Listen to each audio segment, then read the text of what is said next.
Roll call. Harding. Hug. Hug. Johnson. Melton. Here. Rowe. Bagley. Mr. President. Here. Please rise for the pledge, and then I'll provide opening remarks.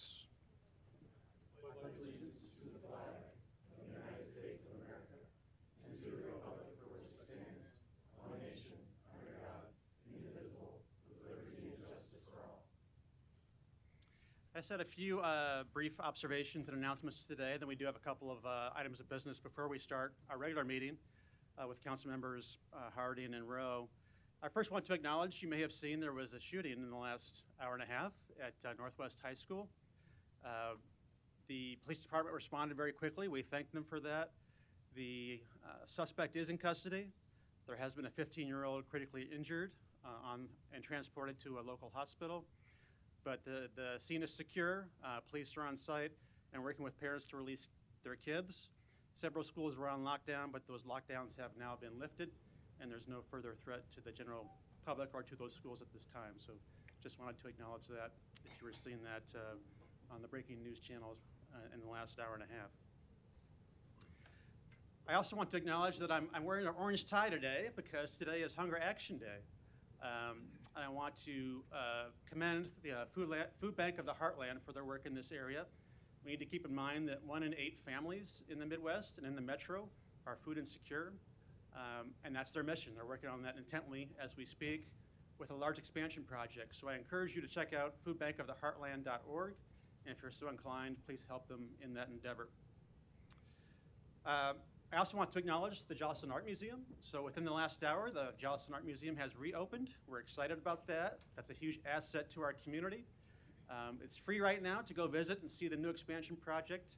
We thank the private sector who largely funded that project for adding to that jewel in our community. And I know I look forward to going to see that, hopefully even after our meeting today.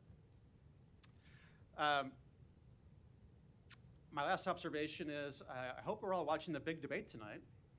And when I say the big debate is number 9 Creighton volleyball going to beat number 5 Nebraska volleyball tonight or not? That game starts at 7.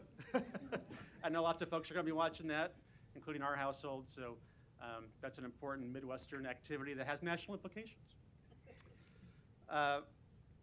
We all can be seated now, and then I want to recognize, on a more serious matter, and provide condolences to Mayor Stoddard and her family. As you may know, the mayor lost her mother over the weekend. Having lost my mother recently too, I know that's very, very tough. And we wanted to express our condolences to her. And Councilmember Harding is going to have some words on behalf of the City Council for us.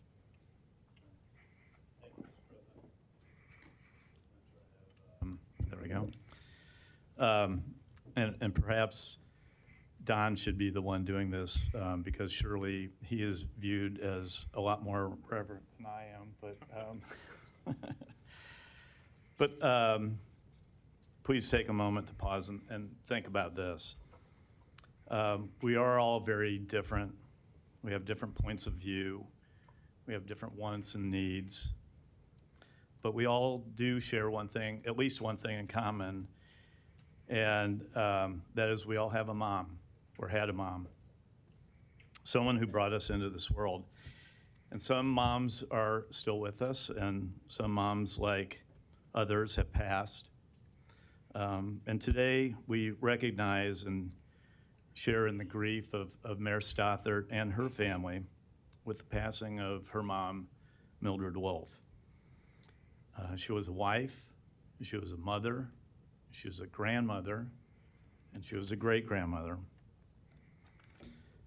And let us think of the memories of each of our moms, whether they are with us today or have passed. And now let us please share a moment of silence for Mildred and all of our moms.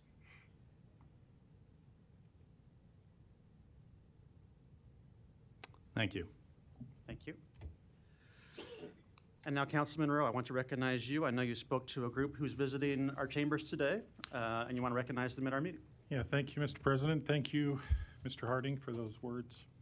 Yes, this morning I was privileged to meet a group of students from Eastern Europe today, and got to spend a little bit of time talking about city government, and they're spending about a month in the States visiting different places, but they're spending time at UNO in particular, and we're happy to welcome them from Bosnia and Herzegovina, Montenegro, and Serbia.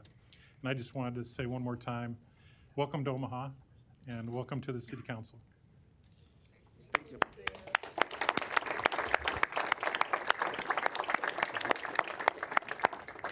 Thank you for being here, and thank you for your interest in local government.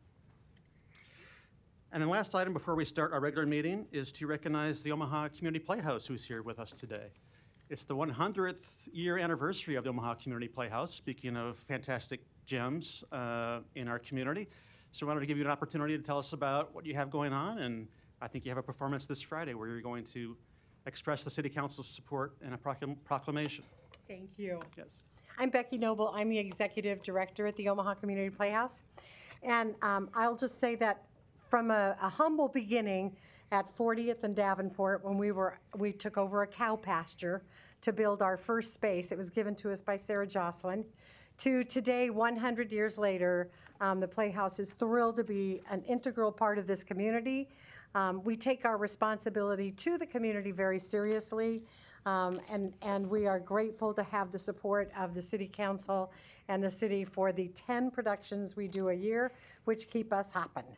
And opening on Friday of this week is Jersey Boys, so I hope you'll all get your tickets and come and join us. I'm Yolanda Williams. I'm the Director of Inclusion and Outreach at Omaha Community Playhouse. First, hello to everyone. It's great to see familiar faces, and it's great to be back home. It's been truly a pleasure to be at the Omaha Community Playhouse, and one of the things that I want to impart on the council and guests and those that are watching from home is that the Omaha Community Playhouse is for the entire community. It is theater for the community and by the community.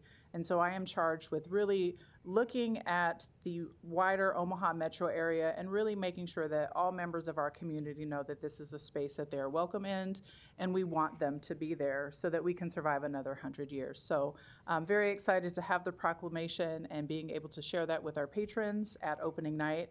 And I would also invite all of you, it's a little bit later in the evening, but our opening night celebration is at the Playhouse, 6915 Cass Street, from 10 p.m. to 11:30. We will be celebrating the cast and crew and really just an incredible 100 years and looking forward to 100 more to go. Thank you. Thank you. Thanks for what you do. Welcome back.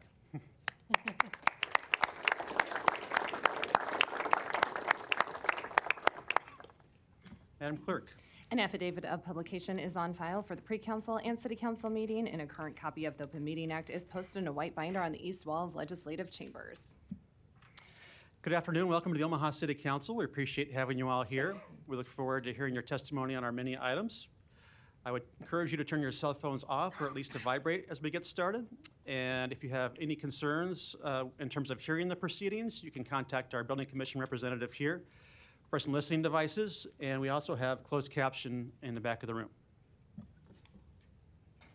Item 6, a resolution to approve an adjustment to the revenue estimates of the 2025 budget to increase the property tax levy reduction. A's communication and support. The public hearing and vote on number 6 is today.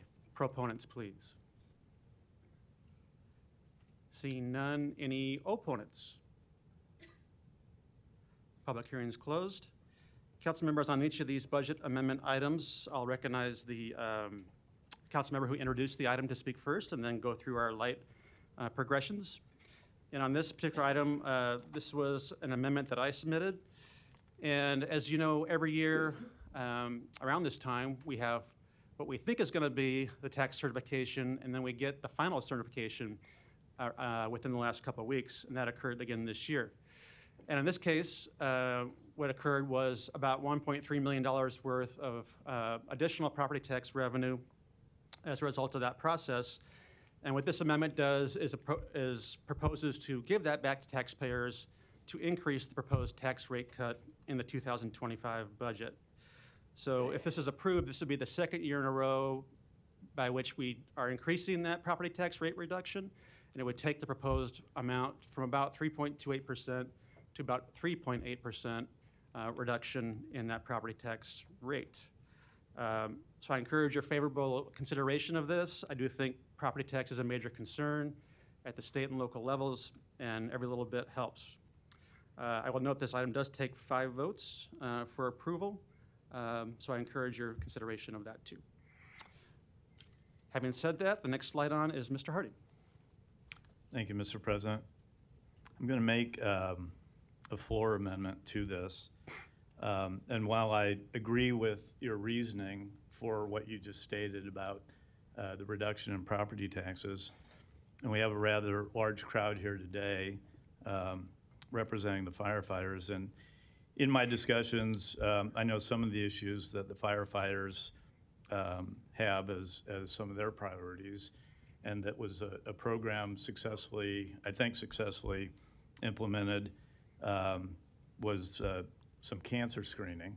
And I think the cost of that is somewhere around $1.1 or $1.2 million a year. So I was going to make an amendment to this, if I can, to, instead of reduce the property tax by that amount, which I, again, agree is something that we need to be doing. But I think we should also have some look at our priorities. But instead of doing the property tax, put that into the continued program for cancer screening for firefighters. So I don't know if this is possible, so I'm going to ask City Law if, because it's a different appropriation to a different item other than what was on the agenda.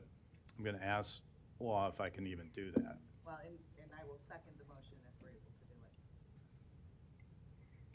it. Matt Cusey Law Department. It's the law department's position that's a substantive, major substantive change to the agenda item number 6 with an entire, it doesn't modify number 6, it's completely erasing agenda item number 6 and replacing it with a completely different item, and that would violate the Open Meetings Act. So it's the law department's position that such an amendment at this time is inappropriate. All right. Something that I'll have to maybe work on and figure out for another funding source at a different time, but I respect the law department's opinion on that, and if that's not possible, then I will support the additional tax increase, or tax increase, the additional tax decrease that the citizens of Omaha will be able to enjoy. Thank you. Ms. Johnson, you're recognized. I was next. Oh, no point of order. Ms. Melton, you're next. Sorry, missed your light. That's Yep. okay. Shouldn't citizens be able to vote on amendments? At least speak against it? Larry, sit down. You're out of order. I think you're. Ms. Melton. Thank you very much. Well, what the law department just told us is that we are not able to do the amendment. Therefore, there's no need for anyone to speak on the amendment. But I want to thank Councilman Harding, because this is something that we have been talking about. And I have to say, it was my biggest concern was that we didn't have the funding for the cancer screenings in the 2025 budget. I think that I was really happy. It sounded like almost all, at least close to 85, 90% of the fire department took advantage of the screenings. And I think for some, it was really important. And I think may have even saved a life or let them know that there was some concerns that they need to be watching for that they may not have been watching for before. So although we can't amend the budget at this time for this funding, that we need to decrease and that we are going to decrease the tax levy, I can tell you that one of my biggest priorities is going to be finding funding for that, whether it be grant funding or otherwise. I don't want to see that program go away, and I want to see that opportunity be made to the firefighters every year. And even if it's something where we break it up and it's every 2 years, but there's got to be some screening in between. We've got to have that more than just the average physical for all of our firefighters, because of what all of you face every day that the rest of us don't. And your risk of health problems because of what you do for us as citizens, I think it's extremely important. And I can tell you that's going to be one of my biggest priorities in this year. And hopefully, maybe we can find some funding, some grant money within this year in order to cover those screenings. But it'll be extremely important to have it in our 26 budget. if we can't find those funds in '25, and then make sure we have it in our budget every year going forward. Councilman Harding, I commend that. I wish that that amendment could have gone through. I would be willing to fall on my political sword and not decrease the levy for health screenings for firefighters. With that, President Festerson, I will support the decrease in the levy. And I have to say, we are decreasing the levy, but I am concerned, again, when we're talking about finding funds, although the legislature gave us an exception for public safety, we are now going to be capped at 0% increase in funds. So in order to do anything, even if it's for public safety, it appears to me that we'll have to increase taxes or increase the levy moving forward, which I don't know that currently the taxpayers are going to want us to do. So it's going to be very important that we do find funding, that we apply for grants, and that we get some of that grant funding and make that our priority, especially when it comes to the firefighters. So you have my commitment that I will be doing so. Thank you. Thank you. Ms. Johnson. Thank you, Mr. President. This question speaks to the benefits that the firefighters have, health benefits. Is there anyone here that can answer my question today?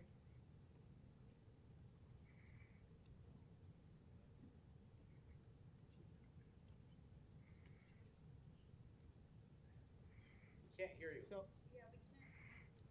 you can't hear me?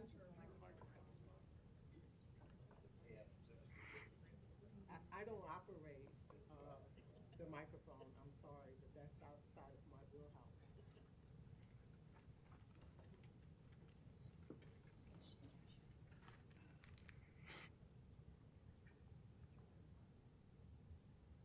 Press the button again, see if that works.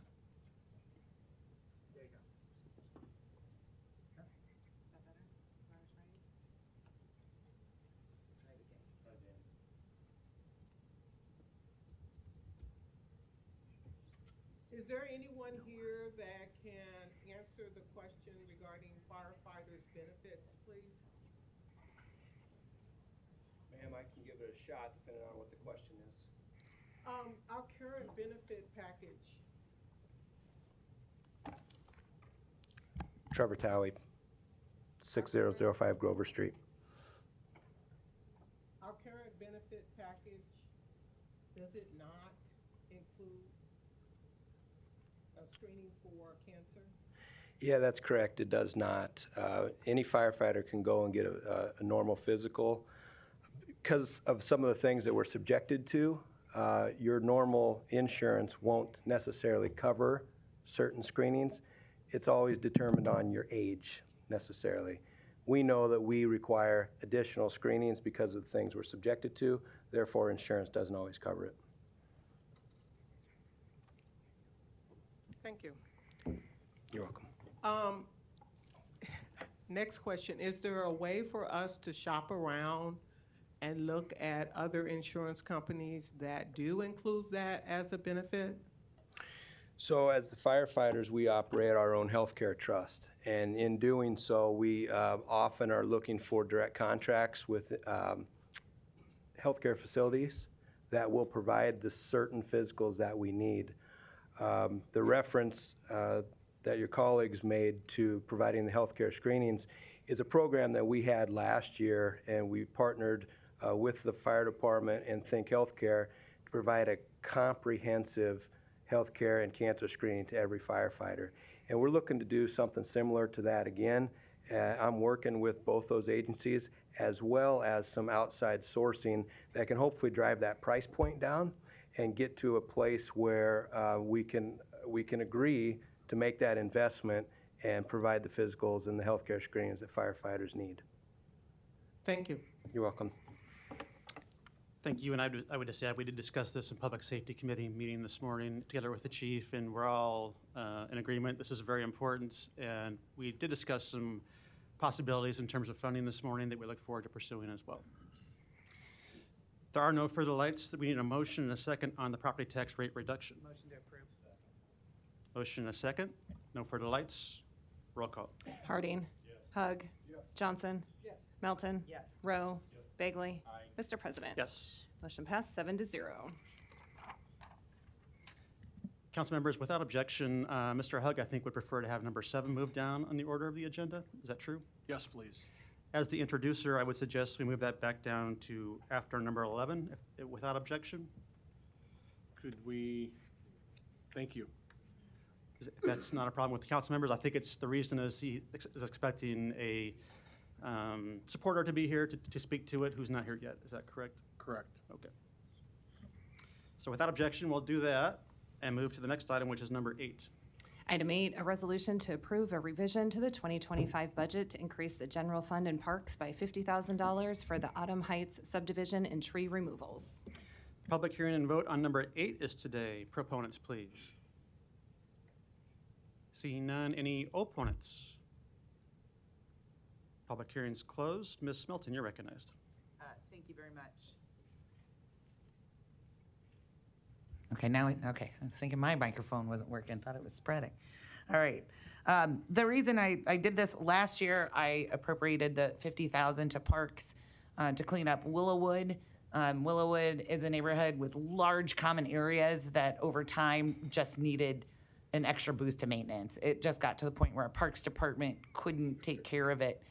And they did, our parks department came in, hired a contractor, actually used GIS, flew over all of the common grounds, set up a plan, and they attacked it, and they did a great job. And it was, I mean, literally probably at least 10 years kind of overdue. So this year I looked at it. Right now, we don't have any more funding at this time for tree removal. We're looking to get some more funding, and then we got hit with the hurricane storm, basically, that took out all these trees. So at this point in time, our parks department needs some additional assistance in tree removal. And so I'm appropriating an additional $50,000 to the Parks Department so that they can try and get caught up on the tree removal in our parks, in our common areas. And it's also, there's just some improvements such as sand and things that Autumn Heights Park is a great little park, and they just need some improvements in there as well. But I am giving the department head, Matt Kalsovich, we're gonna be discussing where the areas are that are most needed. And so I'm asking for your support to appropriate just an additional $50,000 to our Parks Department. Thank you. I don't see any further lights. Is there a motion? So moved. Motion and a second. Roll call. Harding. Hug. Johnson. Melton. Rowe. Bagley. Mr. President. Yes. Motion passed 7-0. Item 9, a resolution to approve a revision to the 2025 budget to increase the general fund and public works by $50,000 and to revise the capital improvement plan for the North Saddle Creek Business Improvement District Streetscape Project. Public hearing and vote on number 9 is today. Proponents, please. Seeing none, any opponents?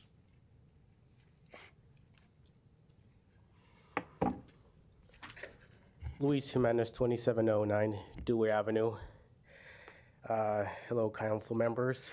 I've been participating in the budget process this year, and I think Mr. Stubbe struck out when he spoke about the open meetings law. The whole city knows that you're doing budget amendments today, so there's really no need for a notice if you're going to do any kind of amendment. I oppose this because we need budgeting integrity in the process. I don't believe Mayor Stother has provided that year after year. The budget for Omaha streets is anemic. I'm talking about repairing standard streets. And I don't think that this amendment helps just day-to-day maintenance of the streets. We need to support the taxpayers by repairing the streets that they pay for. Thank you. Thank you. Any other opponents?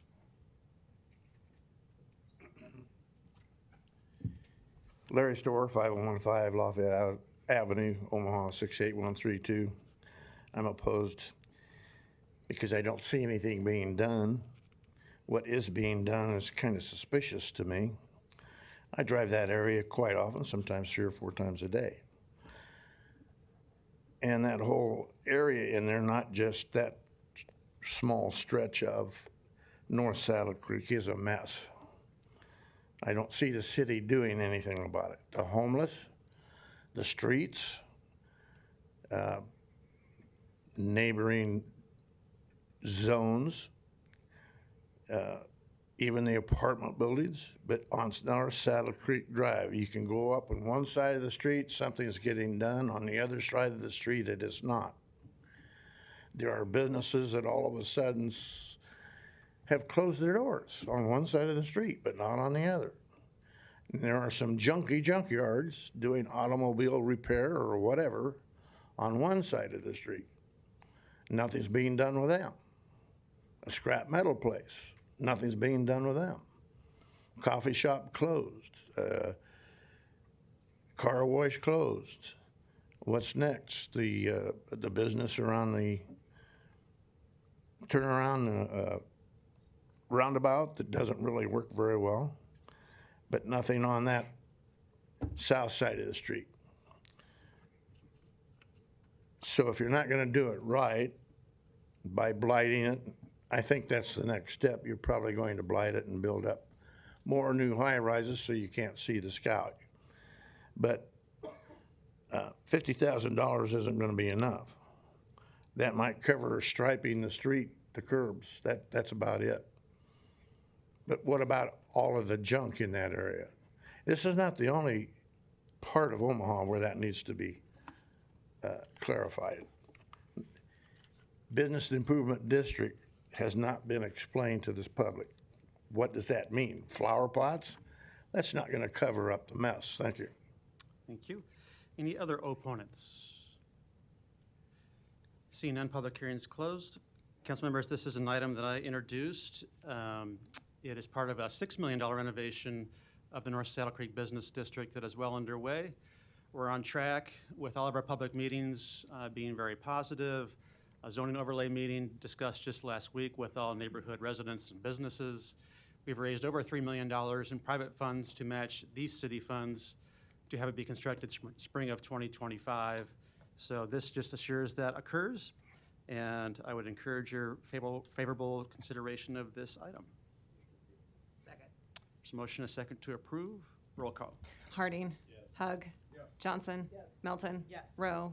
Bagley. Mr. President. Yes. Motion passed 7-0. And I will note, council members, I failed to mention this amended both the budget and the capital improvement program, so that'll be something we must be attentive to in an item that comes later on the agenda in terms of approving the capital improvement plan. I'll talk about that at that point. Next item. Item 10, a resolution to approve a revision to the 2025 budget to increase the general fund community service programs by $40,000 for the Nebraska Center for Workforce Development and Education and $10,000 for the Omaha Irish Cultural Center. The public hearing and vote on number 10 is today. Proponents, please.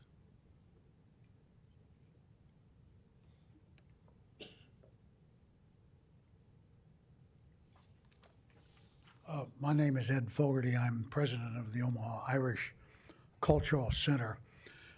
We've been around for about 15 years. In the last few years, we've been like a train leaving the station. We're committed to try and build a physical home for our organization that can help in the outreach with all Irish Omaha organizations. We've been heavily into programs for the last several years. In the last year that I've been the president, we've brought in the Young Wolf Tones, an Irish folk group. We brought in Cadan not too long ago, 4 Italians by chance, but they had the world's greatest banjo player, an Irishman. Really wonderful evenings we've also had, and it's expanding this year, already funded, an Irish Film Festival. We've done that at Benson Theater and had 2 or 3 major programs at Benson Theater over the last year and a half. We also have an annual honors brunch at St. Patrick's Day, in which we honor an Omaha Irish person, big in government. It can be a politician or a public servant, big in Omaha business, or a humanitarian award that's named after Ed Flanagan. But anyway, we thank you for this consideration. Don't worry, your money will be well used. It will bring some toe tapping on our music events. I want to end with something kind of odd. Jambalaya, crawfish pie, a Philly gumbo. There's going to be a big time down on the bayou. Now that was it when these Italians and the Irishmen got together. They did some folk songs. You thought they'd be a bunch of Irish folk songs. Well, they put that one into the end of their program, and you should have heard this Italian heavy accent doing "There'll be a big time on the bayou." But we hope to bring a lot of goodwill to Omaha through our efforts. Thank you. Thank you. Any other proponents on number 10? Police Humanis 2709 Dewey Avenue. I look forward to these kinds of amendments every year, and I understand there's going to be a floor amendment to this. But I just want to clarify that I understand you guys are bringing these amendments. So my previous comments about the budgeting process should withstand that fact. Okay, thank you. Thank you. Other proponents? Seeing none, any opponents?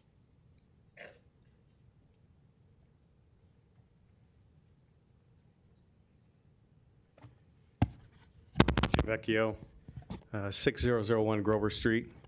And Chris, you're a proponent, right? A proponent, yeah, but I was late getting here, so I apologize. Okay, here's what I'm going to do. I'm going to ask for opponents first, but then Okay. I'll call you and give you a chance to speak, okay? Okay. Are there any other opponents to number 10? Seeing none, public hearing's closed. Mr. Vecchio, you're recognized for some remarks. Okay. I appreciate council members, you here today. Pete, you started off with some of the issues that we face at the Nebraska Center with some of our participants, that being food insecurity. You know, part of the funding for what we're asking for in the 40,000 goes probably at the heels of that, and that is the transportation challenges that we have encountered with the participants that we mentor at the Nebraska Center. And transportation should be looked at as anything to do with any of the programming options that we have in the evening for our participants. It involves any of the court order proceedings, court hearings, any of the court orders that they have to have transportation to and from, along with any employment, job interviews, and then hopefully to gainful employment or their job site. And that's probably one of the biggest challenges we continually face, along with what I mentioned earlier and what President Festerson said about food insecurity, housing, and of course transportation is right there. So this would allow us to continue those services and provide transportation to and from the activities involved with that. The other involves industry certifications.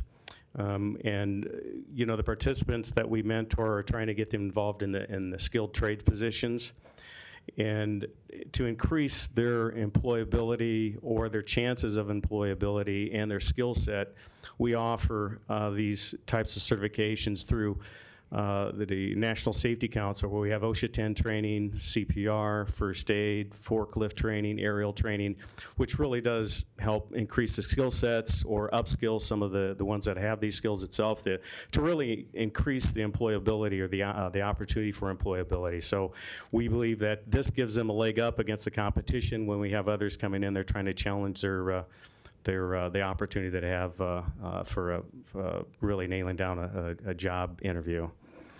And the last would be the essentials. I call it backpack essentials, where, you know, when they come to us, they don't have a lot of possessions, or they don't have the necessary attire that you would think that what one would want to gain suitable employment. So in these backpacks, we offer, T-shirts, a polo, a belt, a wallet. Most don't have wallets. a planner that helps them. Our point in the planner, really, everybody kind of uses a phone anymore, and most of them don't have a phone, but we look at that as prioritization of skills, helping them stay organized, so we put that in there, along with seasonal items as far as hats and beanies, socks, as far as for those that actually have to wear boots for certain lines of employment with the skilled trade. So with the funding that we proposed here, we're hoping that we can continue to look for your support, and that's what it'll be utilized for. Great, thank you. Okay, Mr. Begley, I see you have your light on, and I do know we have a floor amendment that's been distributed to folks that I think you'll recognize Councilmember Johnson to address. Yes. Thanks, Mr. President. I'll recognize Councilmember Johnson for a floor amendment. Okay. Thank you. Oh, that's okay. I'm good. The amendment before us is to provide funding to Basic Hope Foundation. I'm in full support of the critical work of Basic Hope Foundation in providing much needed mental health services to our community, particularly to those facing the challenges of poverty. Access to mental health care should not be a luxury, but a fundamental right for everyone, regardless of their financial situation. In communities where poverty is prevalent, mental health issues often go untreated, further deepening the cycle of hardship. Basic Hope Foundation has been a lifeline offering compassionate, professional care to those who need it most, helping individuals heal and empowering them to thrive.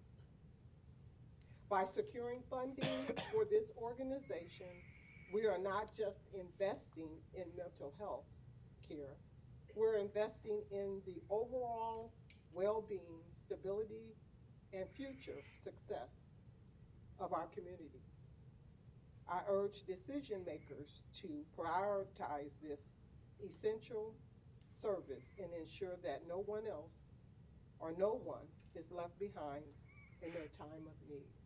So again, I encourage this body to make the appropriate choice of helping in this endeavor. Thank you. Thank you. And just for clarity purposes, this will be an additional $50,000 to the Basic Hope Foundation, right? That would be correct. Thank you. Is there a motion on that?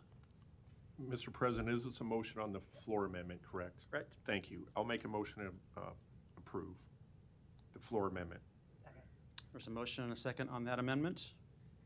Roll call. Harding. Yes. Hug. Yes. Johnson. Yes. Melton. Yes. Rowe. Yes. Bagley. Aye. Mr. President. Yes. Motion passed 7-0. And now the floor is Mr. Begley's to address the overall item as discussed. Thanks for your guidance, Mr. President, as always. Good afternoon. Can I have Mr. Fogarty come up for 1 minute, please?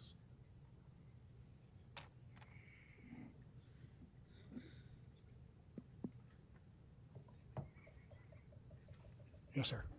Good afternoon, Mr. Fogarty, and thanks for wearing your Creighton shirt, who you're rooting for tonight in the game. So I appreciate. You know who I'm rooting for. I just wanted to thank you for all the work you've done with the work for the Omaha Irish Cultural Center and your investment of time in that. And I've attended some of those events, and it really is a beautiful thing for the community that's appreciated. And I know you wanted to get it growing 15 years ago when it started, but I think it's really taken off, is evident by the things you described in the recent events. I was in Chicago a couple weeks ago, and I was unable to attend the one that you had that Thursday night before Labor Day, but I'm glad to support this, and I'm looking forward to future events. And again, thank you for all the work you've done for this organization. And thank you to the City Council for considering us. Thank you, Mr. Baker. In a second, Mr. Vecchio, if you can come up, please.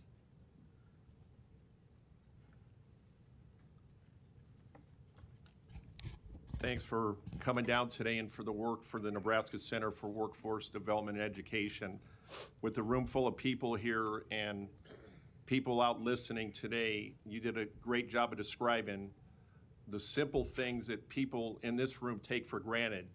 We can drive a car to our jobs, we have employment, we can take care of our families. What the Nebraska Center for Workforce Development and Education does is it connects people with the backpack of the tools you described, the simple basic necessities, getting to a job site, helping with interviews, the building trades. We talk about the skilled trades, and today it's on the news all the time. The Nebraska Center is evident on the work that is done in the community to connect people that might not otherwise have a skill set to learn to get these great jobs in the community. We look around Omaha, there's cranes and construction everywhere. It's a booming town. And with the building trades and the work that the Nebraska Center does, I just want to thank everybody there, and I'm really glad to support this once again, because I've seen firsthand the impacts on people's lives to get them a paycheck. You know, they talk about pull your bootstraps up and go to work. Well, this organization helps men and women do that. So again, I thank the Nebraska Center for Workforce Development and Education, and I'm glad to make this this resolution today for the $40,000 to support your organization. Thank you, Councilman Begley. Thank you all, councilmen, for your time today. And is that a motion as Motion to amended? approve, yes. Thank As you. amended? As amended. Yep. Motion and a second, no further lights, roll call. Harding. Hug. Johnson. Melton. Rowe. Bagley. Mr. President. Yes. Motion passed 7-0. Item 11, a resolution to approve a revision to the 2025 budget to increase the general fund in Public Works by $100,000 for temporary speed feedback signs. Public hearing and vote on number 11 is today. Proponents, please. Seeing none, any opponents? Public hearing's closed. Mr. Rowe, looks like you're first. Thank you, Mr. President. I just wanted to thank Mr. Harding. Councilmember Harding and I worked together to put this resolution together. When I was meeting with Val McPherson and the Bold Fellowship group this morning, there were some questions that came up, and one of them had to do with, you know, what do you get the most inquiries about from your constituents? And sure, we get, you know, weeds and litter, that's a big one. Potholes are a big one. But you know, another one is speed and traffic through our neighborhood streets.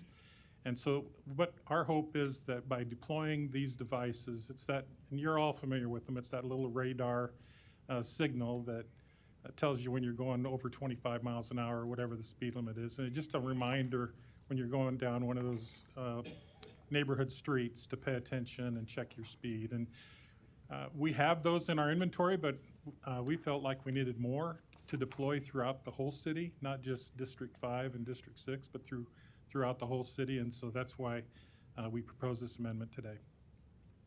Thank you. Mr. Harding. Thanks, Mr. President. As Don said, this is certainly one of the kinds of calls we get from a lot of constituents, and we have a limited number of these today, and I think it's basically 4, and they have to be placed in tandem. So it was, and now with Vision Zero, there's probably less of an ability for us in our neighborhoods to deploy these, and that they would go toward mostly for Vision Zero projects. And so we thought it was important to take this action, and we will be working with the Public Works Department and the Mayor's office to figure out a plan how these get deployed and fully utilized as we go forward. Because when I was doing my investigation, I think these units usually cost anywhere from $3,000 to $5,000. So with $100,000 devoted to this program, we think we can have an impact on that.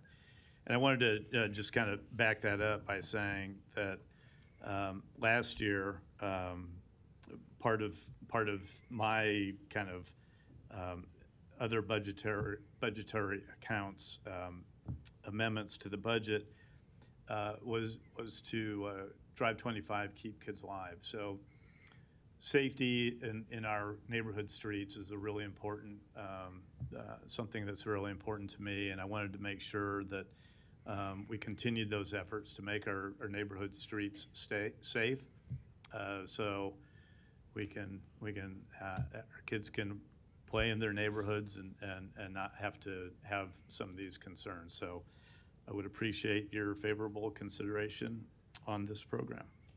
Thank you. I don't see any further lights. Is there a motion? Motion and a second. Roll call. Harding. Hug. Johnson. Melton. Rowe. Bagley. Mr. President. Yes. Motion passed 7-0. Council members will now return to item number 7. Item 7, a resolution to approve a revision to the 2025 budget to increase the general fund and community service programs by $50,000 for the Douglas County Sheriff's Office Youth and Family Engagement Program. Public hearing and vote on number 7 is today. Proponents, please.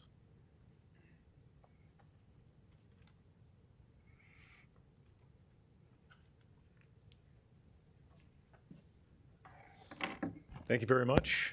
Douglas County Sheriff Aaron Hansen. I want to thank the City Council and Councilman Hugg for this opportunity to discuss this, what I think will be a very impactful position within not only county government, but one that will affect in a positive way city government, state government, and any system point in which young people or juveniles travel.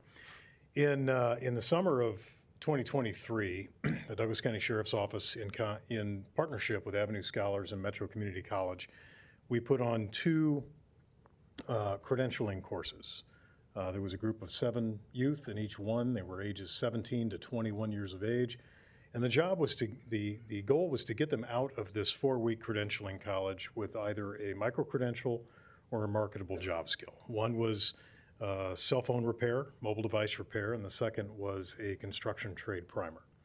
We did successfully graduate 14 of those young people through the course, but what we found in that pilot project was there was not enough case management on the front end nor on the back end to make sure that these young people, although they did successfully pass the coursework, that they were prepared to successfully engage in the coursework, and then upon graduation, be prepared to actually integrate into the job market, into a job field, and maintain that job. So as we had the debrief efforts from that pilot project, Metro Community College spoke with me, President Schmazel, and said, what we really need is someone working for the Sheriff's Office who touches all these system points, whether it's the school districts, juvenile probation, adult probation, parole, adult correction, juvenile DCYC, someone to ensure that all of these different stakeholders, almost like a problem-solving court model, are wrapping around these youth and making sure that they're ready to be immersed in this micro-credentialing, which, by the way, it results in lucrative salaries, and then are ready to stay employed and maintain a lifestyle which is pro-employment once they graduate. Luckily, City Councilman Hugg had indicated that he had an idea on how it could be partially funded. Metro Community College was gracious enough. President Schmazel said whatever front-end funding from the city we can find, they're willing to complete the funding for a full-time position, civilian position. And then obviously my office would handle all the other ancillary issues, vehicles, computers, supervision, and other type of functions. I have high hopes that although this is yet another pilot for 1 year, I do believe that this is a model that can truly help disrupt cycles of poverty, and by extension will not only help juveniles that touch county government, but also the various areas of city government, our public school systems, diversion. I'm very, very hopeful that this enhanced form of case management in dealing with these young people on a case-by-case basis, I think we will have a real opportunity to connect them with successful trades. I'll finally add this. Metro Community College does have $250,000 set aside for training for high-risk young adults, high-risk youth that fall into this category. It's just a matter of getting them into that training. That's what this position will aim to do, and I thank you for your consideration. Thank you. Any other proponents today? Seeing none, any opponents? Public hearing is closed. Mr. Hugg, you're recognized. Sheriff Hansen, don't get too far.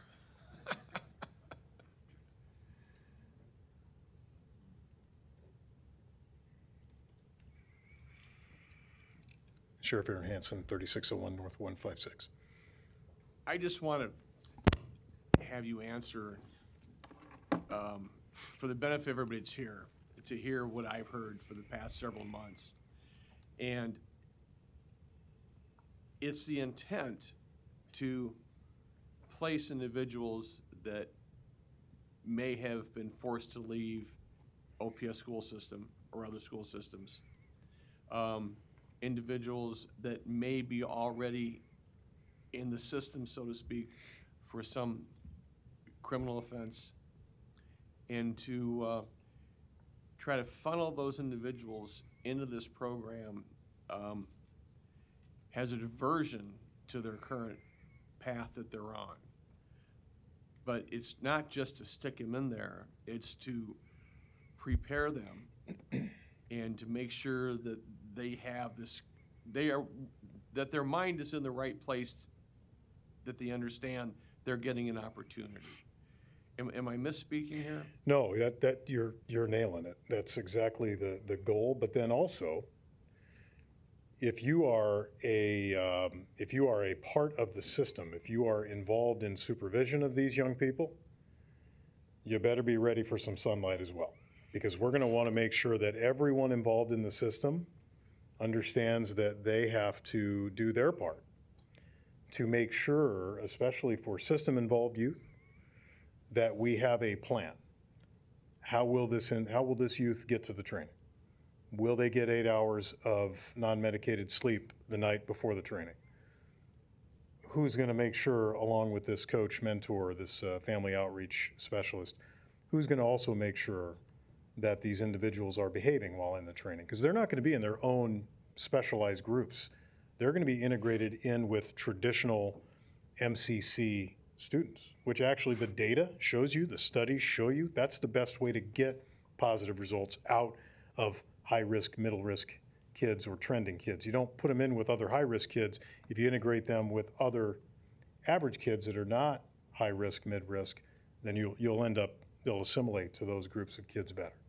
And so not only will this position help to take every kid case by case and say, okay, are you ready to take this micro-credentialing?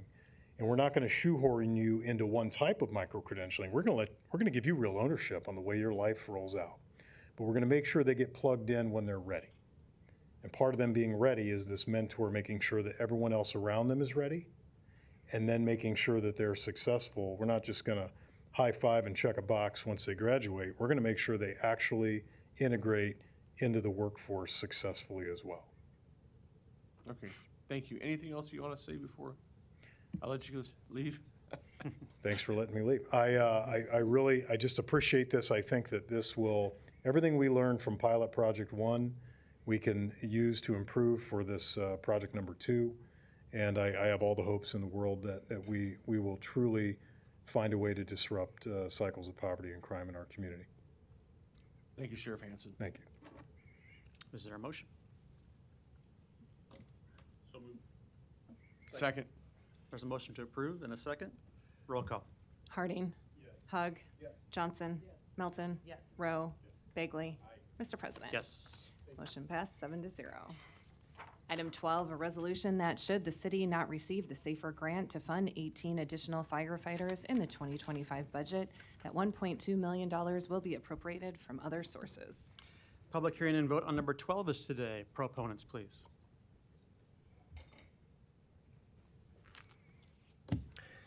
Thank you, Mr. President, members of the council. I'm Trevor Towie. I'm President, Omaha Professional Firefighters, 6005 Grover Street. I'll first start my comments by thanking the council members for your earlier remarks on our cancer screenings and your commitment to that. It's not pertinent to this amendment, but I do appreciate your comments and your support. I look forward to working with all of you on that effort. Next, I want to thank you, Mr. President, for offering this amendment. I believe this is an important step forward in addressing our staffing needs, but I'd be remiss if I didn't also thank Mayor Stothert and Chief Bossman for their efforts in trying to find additional funding for those same needs. I believe we're on the same page and we're on the same path there. It's just how do we get to the end game? I know you all recall, because I've been here before, I've talked with many of you. You've heard my commitment to advocating for more staffing for the fire department. I believe it's important. I've testified in this forum to the same effect. And I've also said that I'm proud to live in the city that we live in. I'm proud to see that Omaha is a growing, thriving city that, quite frankly, is in the best position financially that maybe we've ever been in. And that's a good thing. But what I've also said is that a successful city that's growing and thriving also must grow their public service and emergency service response. If we're not doing that, then we're failing to address the needs of our citizens, in my opinion. And I know you've heard me say this before. I don't think we're there. As our population grows, as our call volume continues to increase, our staffing has been left behind. And I have numbers on that, and I'm not here to dispute the numbers, but over the 15 years, our call volume has increased 55%. Our staffing has increased 6%. It's not apples to apples. But because of that, I believe our city and our department did the appropriate thing. They did this. They applied for the SAFER grant. A SAFER grant that's going to include and provide staffing for 18 additional firefighters. If it's okay with you, Mr. President, I have copies for everybody. Yep.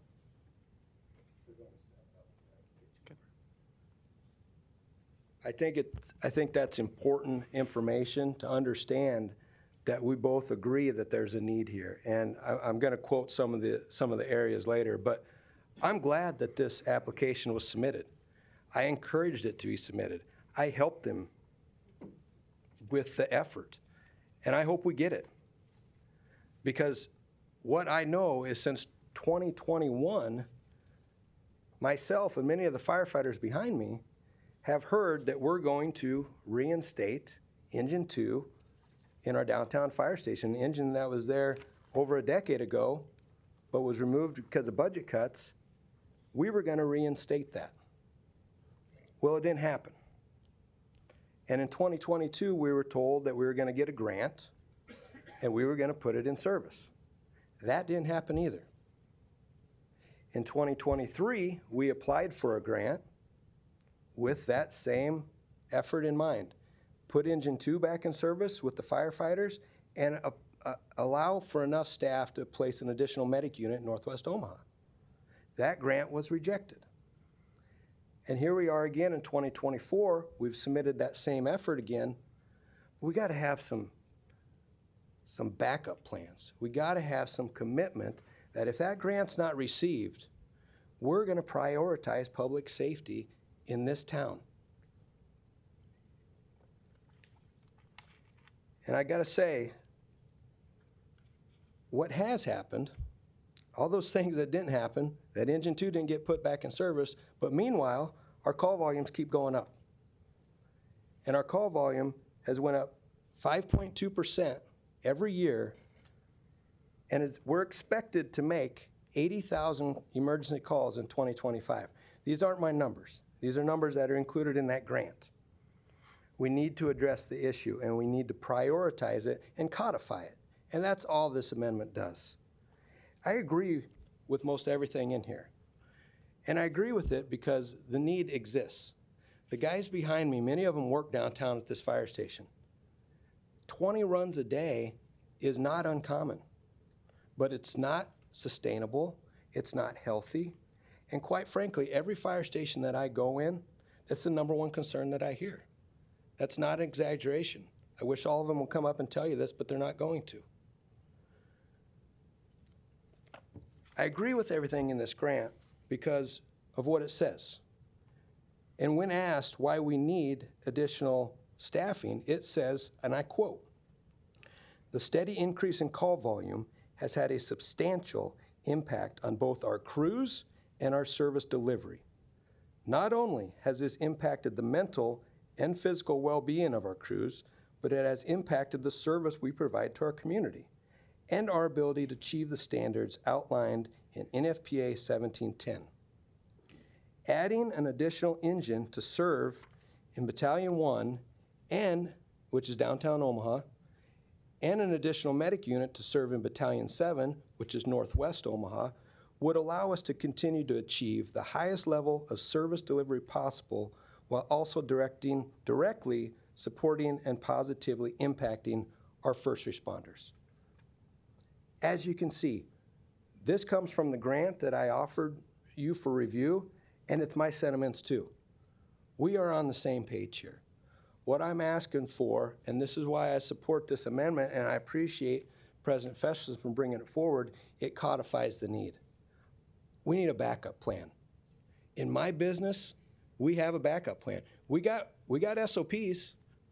We know that if we get a house fire or we get this type of a run, we know how to respond to that, but every company officer knows if things don't go the way it's prescribed to go, we got a backup plan. That's all I'm asking for. I want some commitments. These members want some commitments to know that help is on their way. They need to know that there's going to be additional companies put in service so they don't have to make 20 runs per shift. And for that reason, I support this amendment.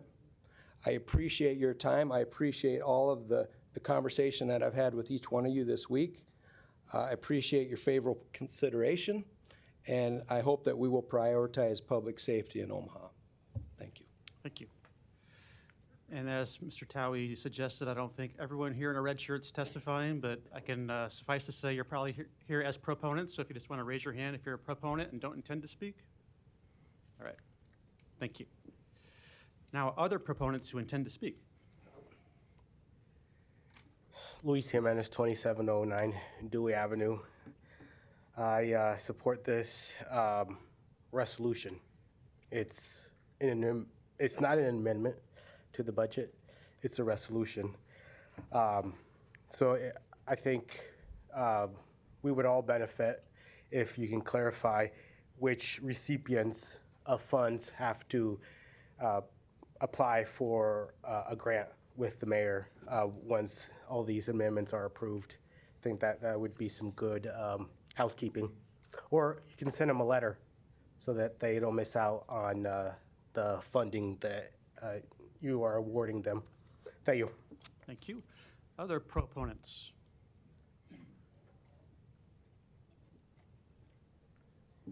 Larry Storr, 5015 Lafayette Avenue, 68132. I'm for this as well as what comments that Sheriff made. We cannot scrimp in the area of public safety. Thank you. Thank you. Any other proponents today?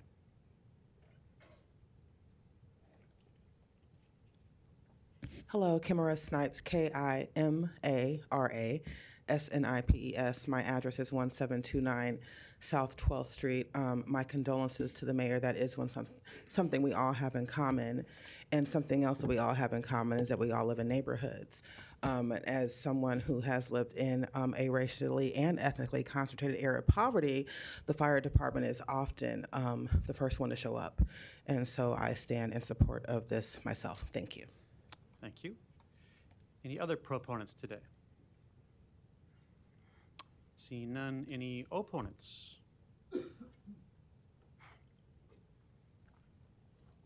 Good afternoon, Fire Chief Kathy Bosman, 1516 Jackson.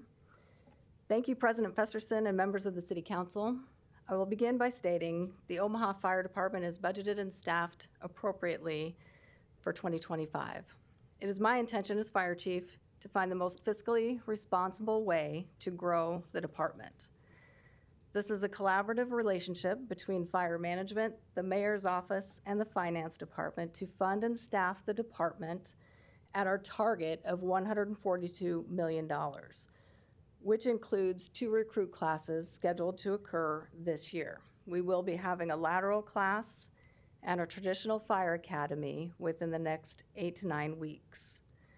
Before I touch on details of the SAFER grant, let me begin by stating that Mayor Stothert has demonstrated her dedication to public safety throughout her years as mayor. And as members of the City Council, you also have played a role in the success of our department. For example, Mayor Stothert has increased our budget from $83 million in 2013 to $142 million in 2025. In 2022, Mayor Stothert approved and funded the unprecedented apparatus replacement plan, which provides new and standardized fire engines, trucks, and medic units. And over the course of the agreement, the city will spend $43 million so that our frontline apparatus are up to date and in good condition. This includes the arrival of 1 rescue rig later this year, plus 2 engines, 2 medic units, and 1 truck that will arrive in 2025. Mayor Stothert has added 55 sworn positions during her time as mayor. And OFD, if we are not awarded the SAFER grant this year, the mayor has committed to adding 18 positions in the 2026 budget, which we will begin working on in just a few short months. We are actively working to purchase land for a new fire station in the northwest corner of Omaha, which would ultimately add additional sworn positions above and beyond those listed in this resolution. The plan for growth is in place, and the mayor has been supportive of my staffing plan. As we worked through the 2025 budget cycle preparation, it became clear that applying for the SAFER grant was a fiscally responsible way to add 18 positions in 2025. From a financial and business perspective, the grant opportunity makes sense. The SAFER grant provides federal dollars to fund the requested positions for 3 years before those positions are absorbed into our budget. Again, if the SAFER grant is not awarded, the mayor has added or committed to adding those positions to the 2026 budget. We should do nothing at this time that jeopardizes our SAFER grant application, as those are currently pending, and I believe this resolution does jeopardize the SAFER grant. Our personnel, as you can see behind me, they are our greatest asset. I am proud of the women and men of the Omaha Fire Department. They provide an incredible service to the citizens every day, and the citizens can rest assured that we will always respond to their emergencies. Thank you. Thank you. Any other opponents today?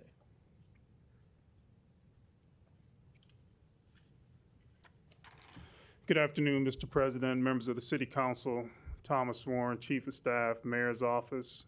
I'm here on behalf of Mayor Stothert. As has been mentioned, her mother passed this weekend. We ask that you continue to keep her and her family in your thoughts and prayers. Otherwise, she would be here. You did receive a letter. I'd like to read it into the record from Mayor Stothert. But before I start, I just want to also reiterate the fact that Mayor Stothert does place a very high priority on public safety. And she is very proud of the Omaha Fire Department, the men and women, the service that they provide, and we do feel that they provide excellent service to the citizens of the city of Omaha. So this letter was dated September 9th, 2024. It makes reference to the fact that back in June, each of you were briefed on our recommended 2025 budget. The $142.4 million Omaha Fire Department budget was developed in cooperation with Chief Bossman and appropriated the funds and staffs the Omaha Fire Department for 2025. It was explained to each of you that in the event that we do not receive the SAFER grant, Mayor Stothert will add 18 firefighters to the 2026 budget. This is a commitment that has already been made to you, Chief Bossman, and to Local 385 President Trevor Towie. Local 385's public campaign suggesting that OFD is understaffed, underfunded, is unwarranted, and not truthful. At a news conference on April 10th of this year, 2024, Mr. Towie and Mayor Stothert announced a contract agreement with Local 385. In a news release that same day, Mr. Towie stated, and I quote, "This tentative agreement provides fair compensation, corrects critical retirement benefits, and addresses the increasing workload of Omaha paramedics and firefighters. It is a reasonable investment for public safety and for the firefighters who provide it," said Local 385 President Towie. "I am confident we have addressed all the issues important to firefighters." Mayor Stothard is very proud of the steps that she has taken to improve the fire department staffing, increases the annual budget, and implemented the unprecedented $43 million apparatus replacement plan that was created in 2022. As has been mentioned, since she has been mayor, she has increased the Omaha Fire Department budget from $83.8 million in 2013 to $142.4 million in 2025. The number of budgeted firefighters has increased from 632 in 2014 to what was budgeted 687 in 2025. And the apparatus removed from service by the previous administration is now back in service.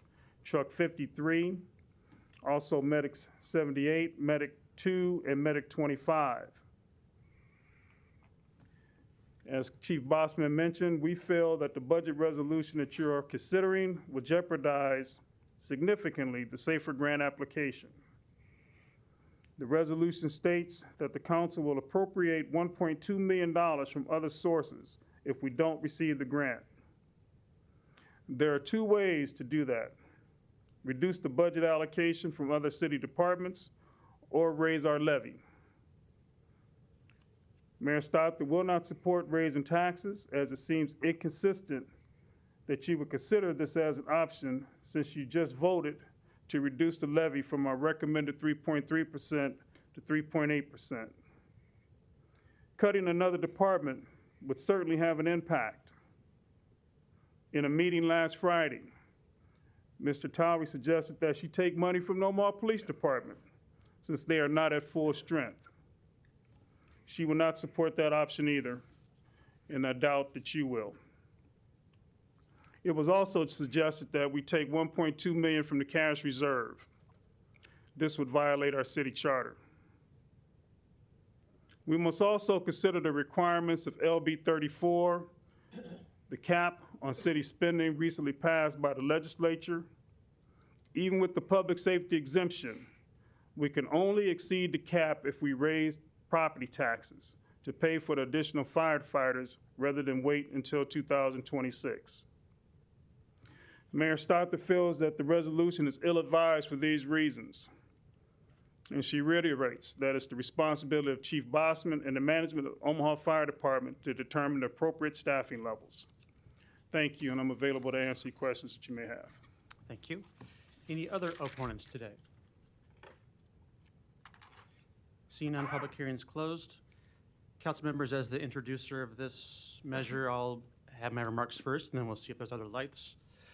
I want to thank, first of all, the firefighters for being here today, including the junior firefighter in the back there. We appreciate all that you do for our city. We appreciate your service, and I agree with what I see there. Omaha needs firefighters.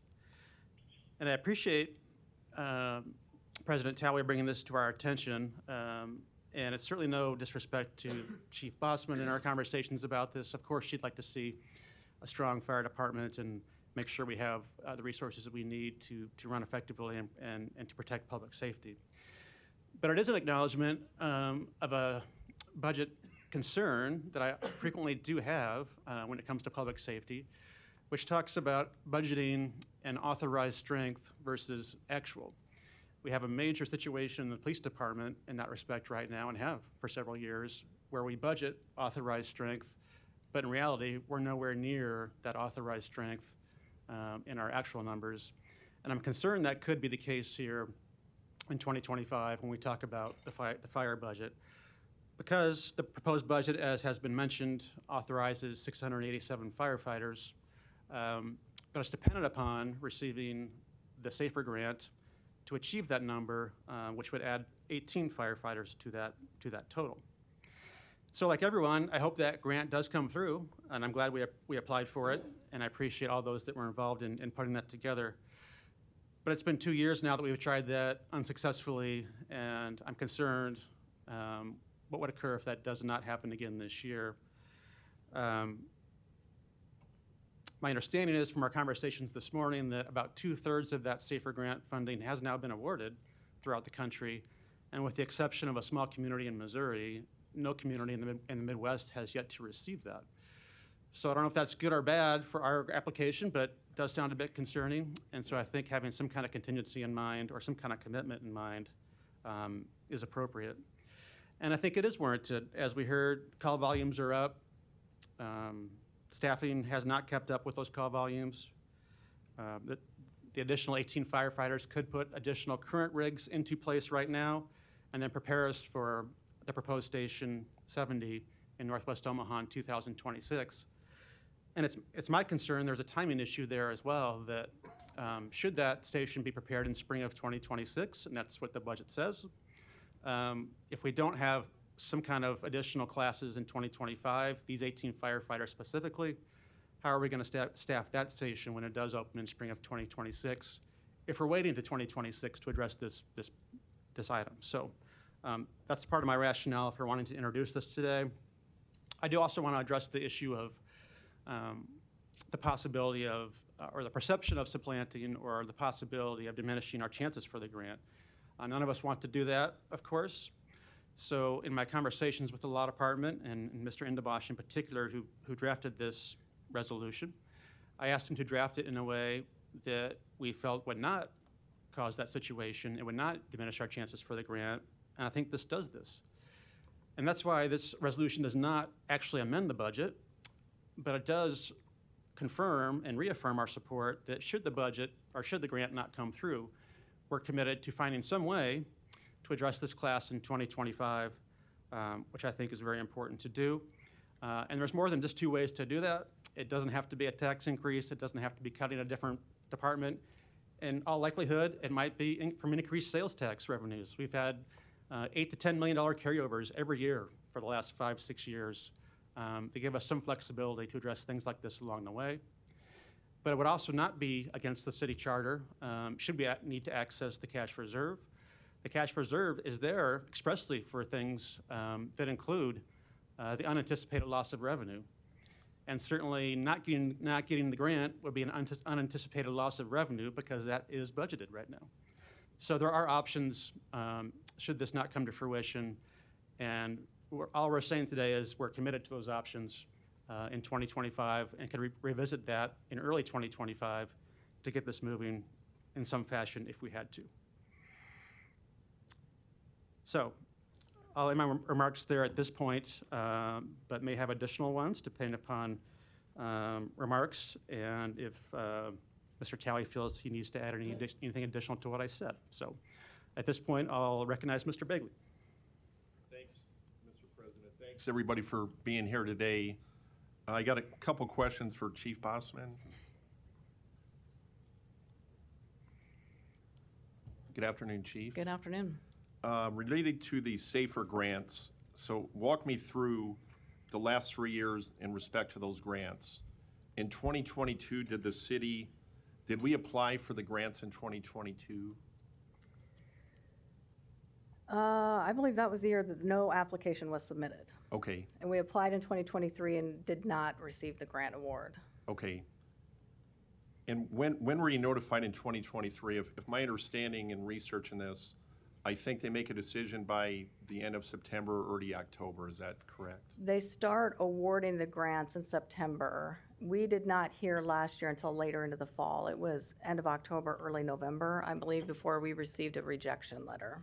Okay, and who submits that grant request? We have a civilian employee who is a grant writer who basically compiles all of the information and submits it on our behalf. Okay, and do you get any other outside help in writing for We do. We had this year utilized a subject matter expert with Trevor Towey's assistance, and they reviewed our application and offered recommendations, and we were able to incorporate some of those recommendations into this application process. Okay. In addition, the former grants director was involved in the process as well and reviewed the application before it was submitted. The former grant director with the city? Correct. Okay, and that was for this year? Correct. Okay, so you mentioned in 2022 the city, I'm just curious, trying to get a screenshot, why didn't the city apply in 2022? It is my understanding that the employee at that time was ordered to submit the grant and did not submit it in a timely manner. It was never submitted, and I Okay. don't have a reasonable explanation why that didn't That's happen. okay. And I know you weren't chief at that time. So in 2023, so you said you used, I think, Local 385 or some subject matter experts that helped the city. I know Trevor mentioned in his comments, he said, when he thanked the mayor and you, he said, we're on the same page and the same path. So I'm assuming you using their, not only our subject matter experts, but you were willing to work with 385. And I know in talking to some of the rank and file, they do have subject matter experts that did this for FEMA. And, you know, if you sit next to the smartest guy in class, you can learn a lot from him, smartest gal. So that's, the city chose to do that this year in engaging outside help beyond the city's experts. Correct. Okay. And honestly, that comes down to President Towie and I have a very good working relationship. We share a lot of the same goals with regard to growth of the department. It's a matter of how can we do that and make sure it is fully funded.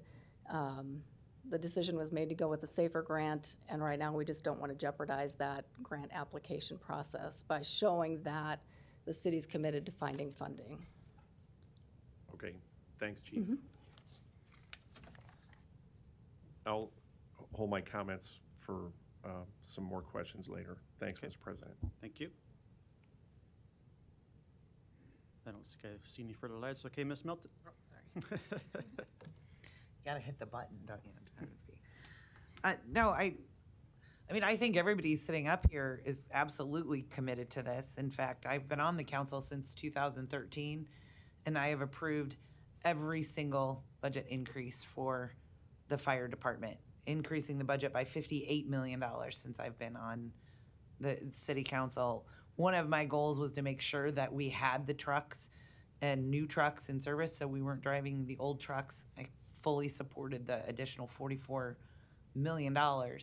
I remember it was back in, I think, 2014-15, we actually got a master plan done by actually a graduate student from UNO. UNO is gone. I would have given them a heads up. The student chose to do it for their doctorate program. They studied the entire Omaha firefighters, all the stations, where they were located, the call volumes. I mean, it was a massive project. And I know one of the things was moving the Cass Street station from where it is on Dodge Street, and also adding a station out in Northwest Omaha with all the growth that we have. Station 70 is finally coming to fruition. We're buying the land, and shovel's going to go in the ground so that we have a brand new fire station, and that fire station has to be staffed. And we can't staff it with all new people, right? We need to just increase the size of our department so that we can space out new people and those firefighters and medics with the experience to go alongside the new firefighters. Here's my concern. I want the $6.8 million of the SAFER grant. I want this SAFER grant. I want to ensure that we have the money for the next 3 years. And once, obviously, as you know, once we increase staffing, and we have increased, again, we've added 55 new full-time positions in the department, which I have fully supported each and every one. I fully support actually having more than 18 firefighters. We need to have 18, plus we need to staff the new house. And that's what I talked to Chief Bossman about. This is actually about more than 18 firefighters. Here's the deal. This is a resolution, which actually, for purposes of this budget, has no meaning because we're not amending the budget. So we're not actually putting anything in the budget. So what we're actually doing is we're doing something that's a resolution that has no binding effect. We're not amending the budget. We're not doing anything other than just saying we're making the commitment. And what we're doing is risking getting the $6.8 million. I mean, so for me, I sometimes tell people it's like cutting off your nose to spite your face. You want the commitment, but getting this commitment that we will fund it could cost us getting the SAFER grant, which is what we really need, and which actually does commit to hiring the other firefighters. and making sure that we increase that staff by more than 18. And Chief Boston, I don't know how many additional firefighters we need. Could you come up for Station 70? So the conversations so far for Station 70 have been an additional 18. Obviously, that is something that will have to be reviewed as far as when they're going in service, and it's all dependent, again, on when the station opens up. It is something that could be phased in with, you start with maybe an engine or a medic unit, or if funding allows immediately, we do both. But that is the conversations we're having today, is an additional 18 above and beyond the SAFER grant positions. And the grant also, it's not just for additional positions. Does it include a truck or a medic in the grant? The grant-funded positions would be for an engine and a medic unit. So for an engine and a medic unit? Correct. So that's why this grant is so very important, because by getting this grant, we guarantee, we don't just commit, we guarantee that we're getting an additional 18 firefighters, and we guarantee we're getting another truck and a medic. And so I guess, here's my thing. I don't want to vote for something that's going to cost us a guarantee just so that we can have a feel-good moment. I want everyone in this room to know I've been committed to everyone, to fire, to increasing staffing, to getting new apparatuses, to getting a new firehouse station in Northwest Omaha. I am not going to do anything that really is meaningless other than just words, because it's not amending the budget. It's a resolution, and it's a resolution that could cost us the SAFER grant. That's what I absolutely can't wrap my head around, because I know the chief, your chief, has worked so hard on this grant and trying to make it happen. I can tell you that, by the way, if we don't get the SAFER grant, again, we can continue to look for other funding sources. I think the chief can, over the next year, Chief Bossman, if there's other ways you could save money in the first and second quarter, there still are things that you could do to overstaff in 25. Isn't that correct? We would absolutely look at the budget to see if there were options to reduce spending in other areas to possibly put rigs in service, but I can't promise that today. Right. And again, making that kind of commitment, I think it cost us the SAFER grant. I don't even want to take that chance. And I want to say that I trust you, and I trust that you care about the department, and that is part of your job. And I think by saying we have to have this commitment, I feel like it's almost saying we don't trust you. And I do. And when I receive the commitment from you, and I receive the commitment from the mayor, I know that I'm going to hold the mayor to it. But when she's made a commitment to me, I've never had her go back on that in all these years. And I want to just say that I've made my commitment to the fire department, and I've lived it, and I've proven it. So my vote is to save the SAFER grant.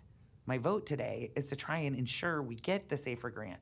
Because, by the way, this resolution is for $1.2 million. So we just want a commitment for 1.2. That's what's written in here. Why would we do something like that when it'll risk $6.8 million? So I guess what I'm trying to do is I'm trying to save the fire department from losing this grant, because I want it. And I think what we've done this year by bringing in the experts and actually putting the amount of work, time, work, energy, and expertise into this grant, I'm hoping that we will get it this year. And again, I have no doubt that both you and the mayor will work to make sure that we are staffed and that we can open Station 70. But without the grant, we may not have the medic unit and the truck. So again, that's why this grant it's more than just 18 firefighters. It's so much more important. Because I believe if we get this grant, there may be a possibility that we could add more than the 18. So I really do appreciate what you do. I do take you at your word, Chief, and I appreciate that. Thank you. I have one question from law. Matt Kuzi, Law Department. So Matt, my biggest concern about this is what's called supplanting. Because if you apply for a grant and then you commit and you show that you actually have the money to pay for it, and especially committing to paying for it before we receive the grant, isn't that the definition of supplanting? The concern I have is that it's general grant policy that federal grants are meant to supplement funding, not supplant it, as you said. The concern that I've expressed to the council, that looking at agenda item number 6, which has now been approved, the roughly $1.2 million reduction in the levy, combined with agenda item number 12, which then talks about a $1.2 million possible future funding request, is giving a sign to the federal government that the city of Omaha has this money and is just asking for the SAFER grant to supplant its current funds.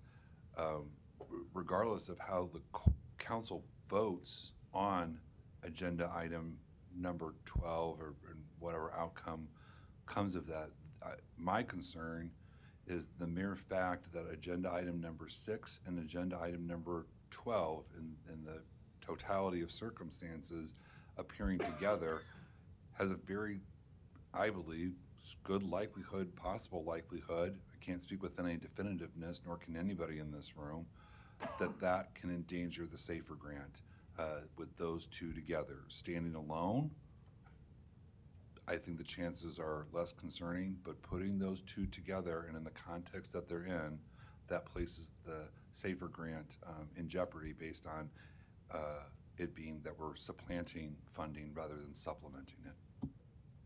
Thank you, and I think that's my biggest concern. I don't want to do anything that will risk us getting the grant. I will always commit to doing everything I can to increase the number of firefighters we have. I obviously have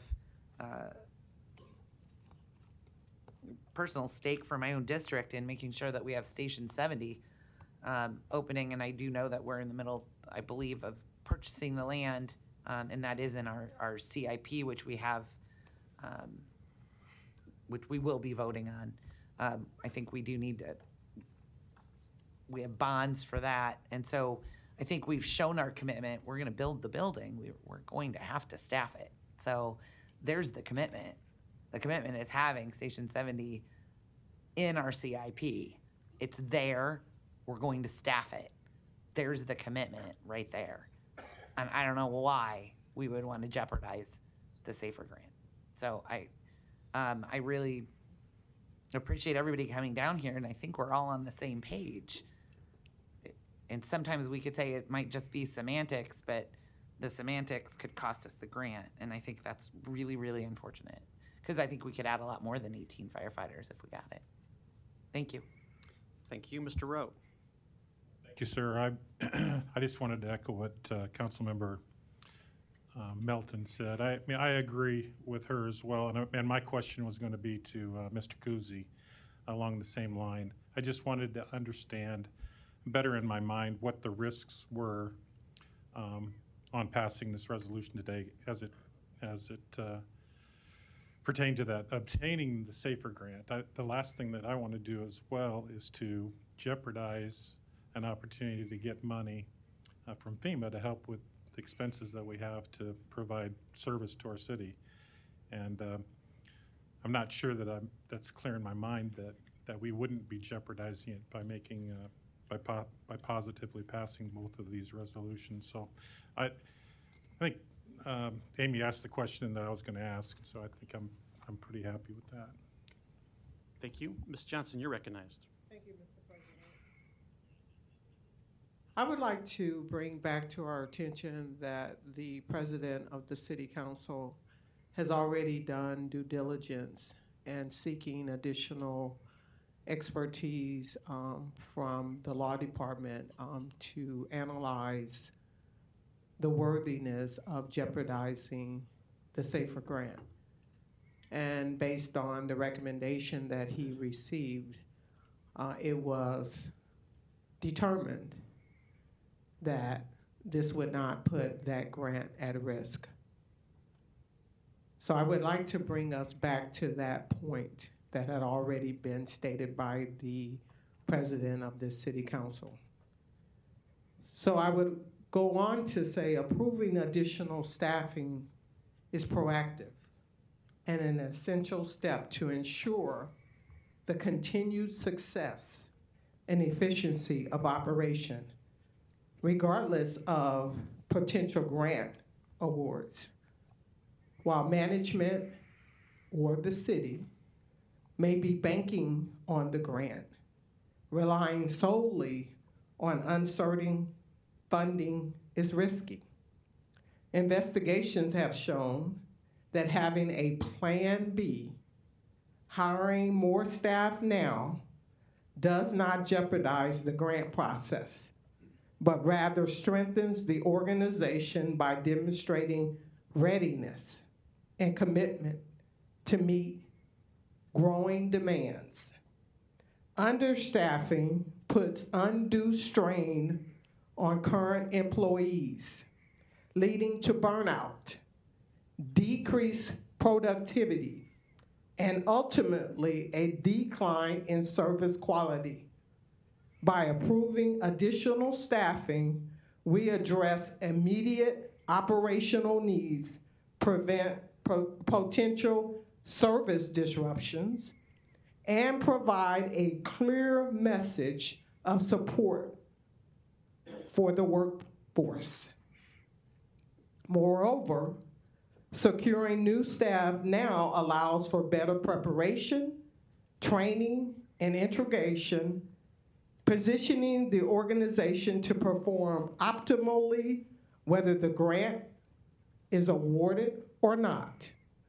The union's request is not just about increasing headcount, it's about ensuring sustainability, improving morale, and maintaining the level of service that our community depends on. Thank you. Thank you. I don't see any further lights. Mr. Begley, you're recognized. Thanks, Mr. President. Mr. Tui, can I get you to come up for a question, please? Trevor Towie, 6005 Grover. I always get your name mixed up. That's Howie, all right. Sorry. Accept your apology. A question for you. Staffing concerns. Do you ever bring that up at the table? Is that something you bargain on? No. Okay, thank you. I also would be remiss to, I know Council President Festerson thanked the Omaha Police Department for the quick response in Northwest High School. Your members answered the call as well, as they have, I got an example on May 14, 2014, I got a call. I was at a friend's house taking signs down on election day after. And it was my dad, and he was sitting on his front porch at 3432 Webster, and he was having chest pains. And I hung up and called 911, and I drove from 38th and Center to 3432 Webster. My dad was on the porch. It took me maybe 8 minutes to get there. There was a rescue squad, a fire truck, and 6 of the brave firefighters on the porch, had all the things on my dad. They took him down to St. Joe Hospital, and he had a heart attack, and they resuscitated him, brought him back, and he lived until October, so he lived 7 months.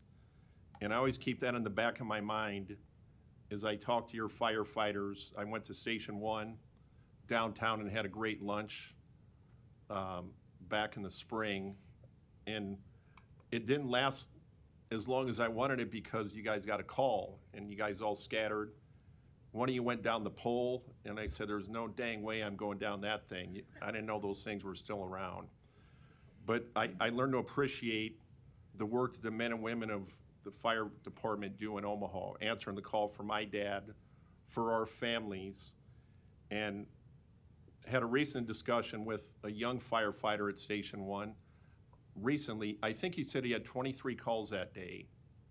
So when I think of those things, and my colleagues of Goodwill up here, we we listen, we get the budget, the mayor proposes it to us, also of goodwill. And sometimes we just come from a little bit of different angle on it. The chief does a great job. I sat on the Public Safety Committee for 2 years. And Omaha is well represented with good leadership in the fire department and a lot of the rank and file here today. I can't ever forget, though, that call and the response times from that May 14, 2014, and the increase that has been mentioned in the number of calls that are performed by the men and women of the Omaha Fire Department. And to me, it's about the firefighter and citizen safety. So I may disagree with the mayor on her budget. Yeah, we talked about it in June, but things evolve, and I am comfortable supporting this today, and I hope we get the SAFER grant as well. But to me, losing out on it by not applying in 2022, not getting it in 2023, hoping and praying that we get it for this cycle of the fiscal year. If we don't get it, I just want to make my commitment that I'm supporting this due to the fact of the things that sometimes are out of our control, but we can't control the citizen safety and the firefighters' well-being of the number of calls you do, and trying to continue to support that as we all do up here. We're big fans of the local law enforcement and first responders in Omaha. So I will be supporting this resolution today. Thanks, Mr. President. Thank you. There are no further lights. Is there a motion? So moved. I'll second. A motion and a second to approve. Roll call. Harding. Hug. Yes. Johnson. Yes. Melton. No. Rowe. No. Bagley. Mr. President. Yes. Motion passed 4-3. Thank you all for your testimony, and thank you for being here. We'll give it maybe a minute to clear the room before we take the next item.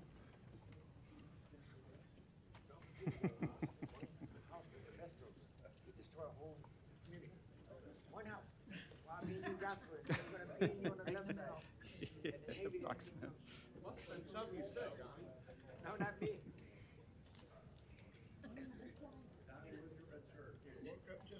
I'm just a volunteer for the Navy to keep law and order.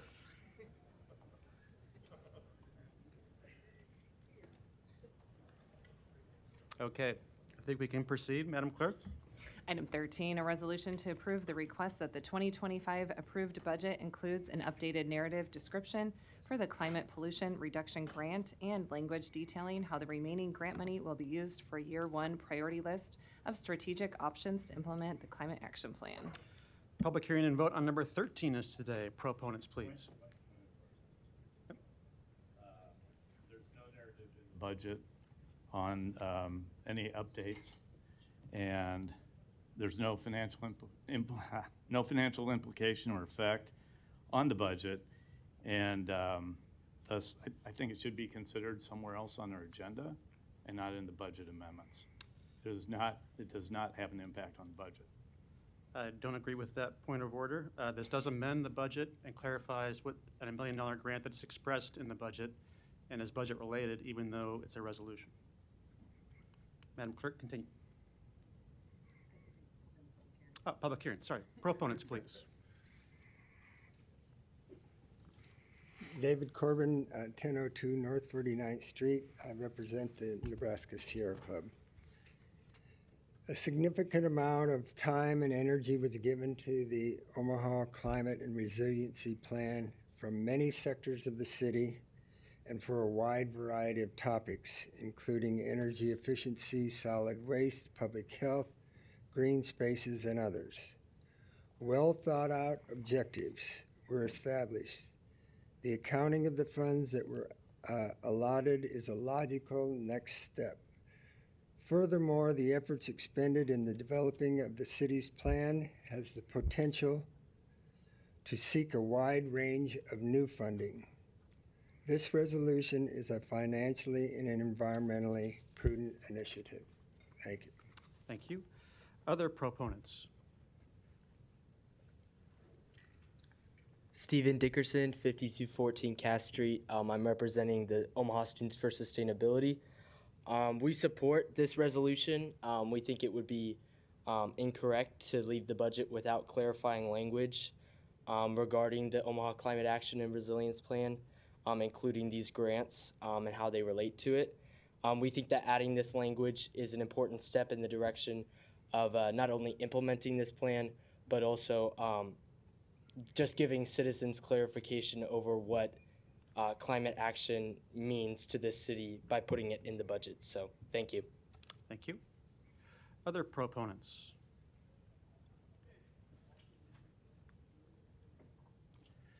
Good afternoon, council members. Bui Ray Tut, 5003 California Street. I first like to start off by saying condolences to the mayor's mother. As a person who lost his mother 2 years ago of cancer, that's the pain I still have to deal with. On the resolution on Spark's mission centers on holistic community development and disinvested communities. The disinvested communities that Spark serves are disproportionately impacted by environmental solutions like air pollution, water pollution, and urban heat island effects, especially in North and East Omaha.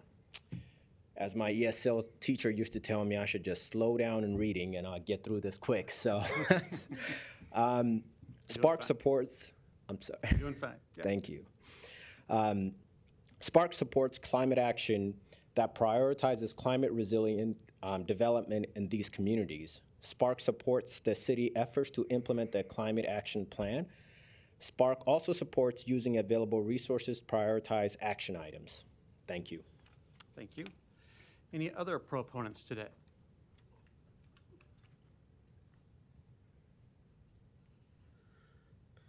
Luis Jimenez, 2709 Dewey Avenue. I support this item.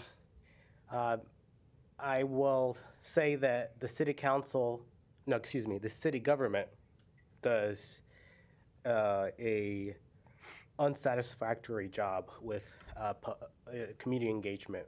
And you say that you do it to involve the community. I say that you still are needing to inform the community about what is transpiring, what the process is, what the what the desired outcomes are. So this item will go a long way to at least getting us to informing the community. But that's still a tier lower than involving the community. Thank you. Thank you. Other proponents?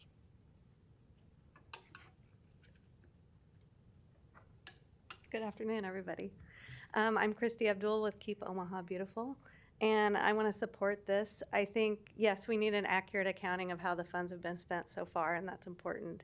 But I do really like the ideas, if there's funds left over from that could be used as part of the planning process for planning year one. I've been involved, and our team has really been involved in participating in these monthly meetings. We've been involved in the community meetings, and there's been a lot of work from a lot of sectors involved in this. And so I think having the accounting and then using those funds for that planning in that year one's going to be important, because it's a big project, and we really need to narrow down, what are our next steps going to be? What are the actual steps that we're going to be able to take and succeed at in the city? So, yeah. Thank you. Other proponents?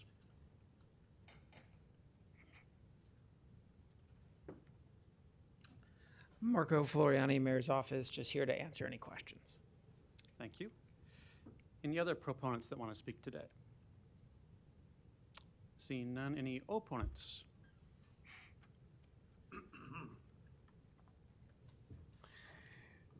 Larry Storr, 5015 Lafayette Avenue, Omaha, 68132.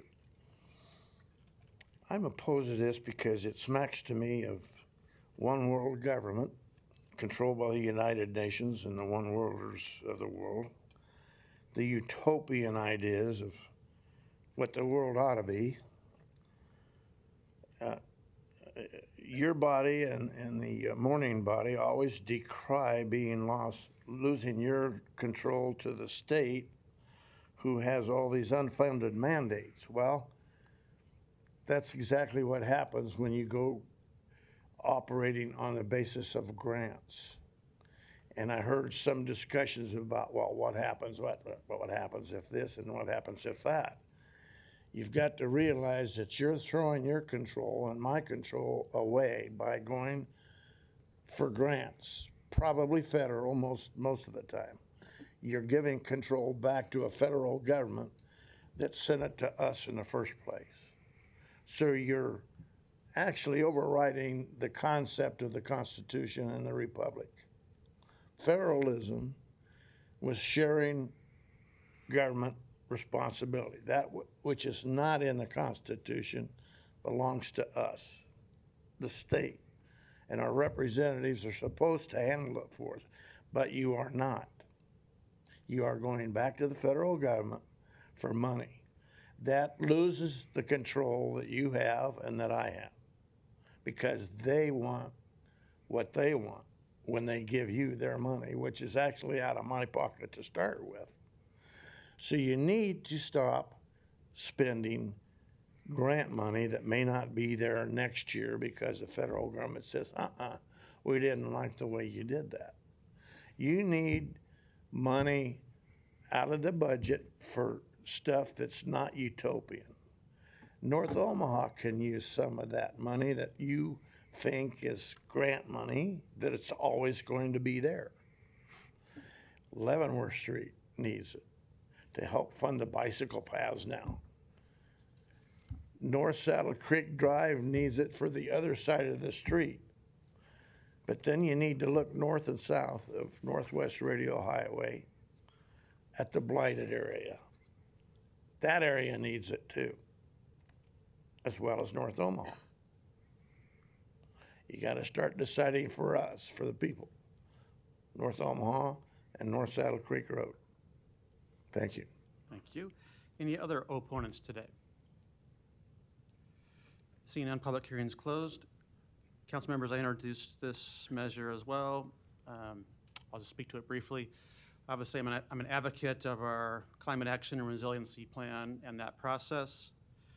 That draft is almost complete. It should be going to Planning Board and City Council here in October and November for formal approval and for implementation in 2025 and beyond.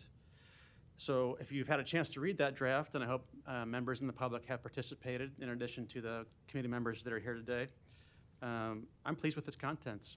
I think it will be substantive in nature and have a number of solid recommendations for us to approve in terms of implementation and enhancing our commitment to that effort, which is the whole point of doing a plan and moving that forward. I want to thank the Students for Sustainability for their involvement too and for being here again today. During our public hearing, there wasn't an item that got more commentary than this item. And the observation that day from many testifiers was they support the process. The draft plan is almost done. We can largely see the contents in that draft for anyone who's been involved or wanted to be engaged to know what's coming and to anticipate what's next. But what the 2025 budget is missing is any kind of implementation discussion and certainly any funding dedicated to that. And I agree with that. It does not expressly mention that. So that's what this item does. It just acknowledges there is mention of $1 million EPA grant that we have accepted. That is in the budget right now. I believe it was page 405.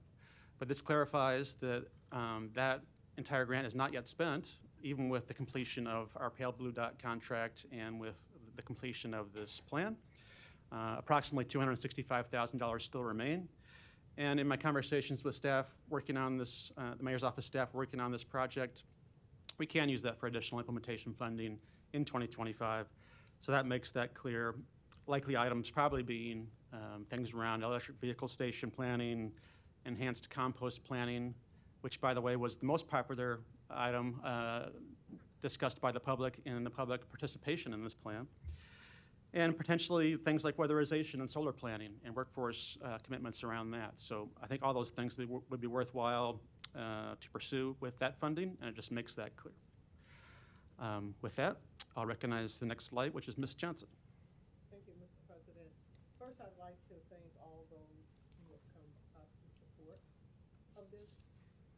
And it should also be noted that for underserved communities, which are often disproportionately affected by climate-related issues such as extreme weather, poor air quality, and rising energy costs, access to resources provided through a climate action plan can help address these inequities.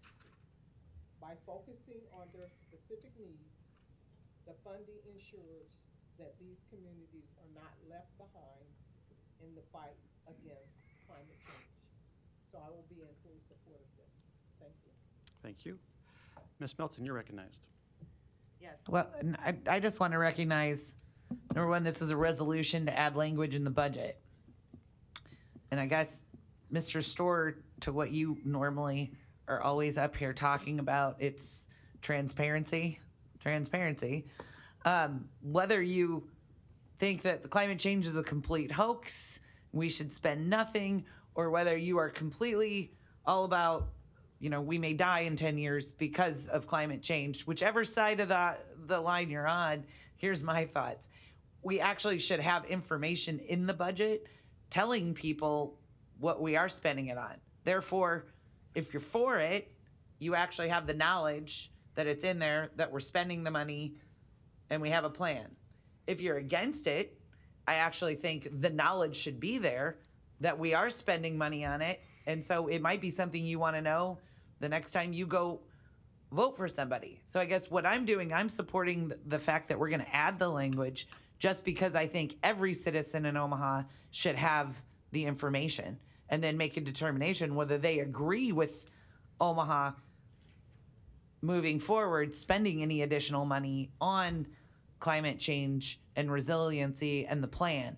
Not having it in there at all or having any language in there, I think is a detriment to any citizen, regardless of what side of the aisle they're on. So I'm supporting this for the purpose of the transparency of where this grant money is being spent and how it's being spent and what it'll be spent on potentially moving forward. So that's the reason that I'm supporting this, because it does provide more transparency to the general public to make that determination and voice their opinion next year at our potential budget meeting. Do you want us to continue to fund these things, or come up and tell us that you don't want us to continue to fund these things?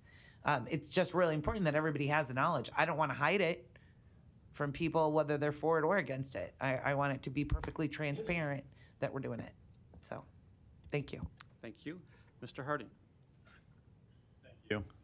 I would agree with what Ms. Melton just said, and my reason for bringing the point of order up is that, and yes, it's mentioned on page 40, I forget what it is, but it is about the $1 million grant. But again, this has no impact on the budget itself.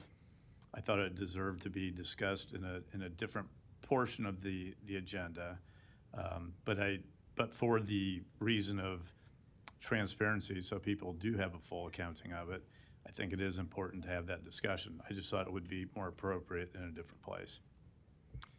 Thank you. There are no further lights. Is there a motion?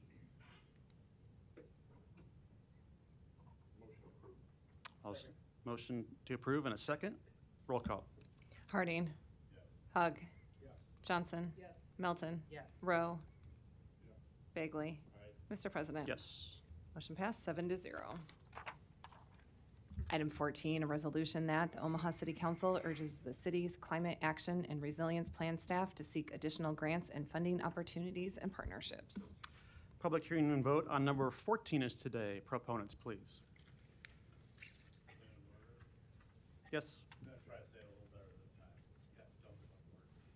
There is no financial impact or effect on the budget, and therefore I think we should be discussing this in a different portion of the agenda. And I see by the look on your face that I'm going to get the same reaction. But again, I think this deserves discussion. I just don't think it's in the appropriate portion of the agenda to be doing so here. Noted, and also noted, I do not agree, because it does address timely financial implications that we're seeking in 2025, even though it does not officially amend the budget. So I think it is appropriate at this point, and we do have testifiers here ready to address it. I would say continue. Proponents, please. David Corbin, 1002 North 49th Street, representing the Nebraska Sierra Club. In addition to my comments on Resolution 13, this resolution would expand opportunities to seek additional funds that have already been allocated to Nebraska, not just the $307 million, the NDE grant that's mentioned in the resolution, but also the $62 million Solar for All grant administered by the Center for Rural Affairs. Don't let the word rural throw you off, because this grant is targeted for residential solar and 40% is targeted for historically underserved communities, in which the largest population in the state reside in Omaha, more specifically North and South Omaha.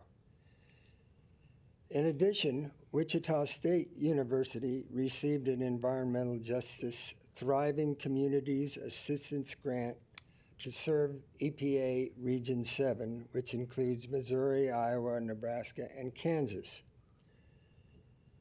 Omaha should tap into this grant, which provides training and other assistance to build capacity for navigating federal grants. This grant also prioritizes environmental justice. Tapping into the resources mentioned in this resolution, plus others that I listed, will help people save money on their energy bills, but will also help decrease OPPD's overall energy demand. And I should point out that in the previous discussion about possible grants and whether or not you should do something on a grant that's out there, these grants are already granted. The money is already there. This is a very important resolution that I hope you will all support. The environmental gains could be huge. But if environmental issues are not a motivation enough, the financial gains could be substantial. If Omaha doesn't access the funding to which they're entitled, that money will be spent elsewhere. Thank you. Thank you. Other proponents? Good afternoon. Again, Kimara Snipes, KIMARASNIPES. My address for the hat I'm wearing is 3902 Davenport Street in Omaha 68131. And bear with me, I'm entering the last year of my 40s and my eyes have let me know it. My name is Kimara Snipes, and I'm the Executive Director of One Omaha. We are dedicated to empowering people where they live with education, training, and engagement to develop thriving neighborhoods. I'm here today to emphasize the importance of implementing our city's climate action and resilience plan and to advocate for the formation of strong partnerships with community organizations like ours to apply for federal funding such as community change grants. The Climate Action and Resilience Plan is a crucial framework for addressing the environmental challenges all of us face. However, the success of this plan doesn't just rely on its development, but also on its execution and community integration. This is where organizations like One Omaha, Spark CDI, and others play a very pivotal role. Our work is centered on engaging local residents and empowering them to be active participants in creating positive change in our neighborhoods. By partnering with organizations like ours, the city can tap into our grassroots networks and local expertise, ensuring that climate action strategies are effectively communicated and implemented at the community level.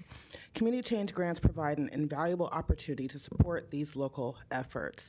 These funds can be used to develop and implement programs that address specific needs within our neighborhoods, from sustainability initiatives to educational workshops on climate resilience. They allow us to tailor our efforts to the unique characteristics and challenges of all of our communities, making climate action even more accessible and more impactful.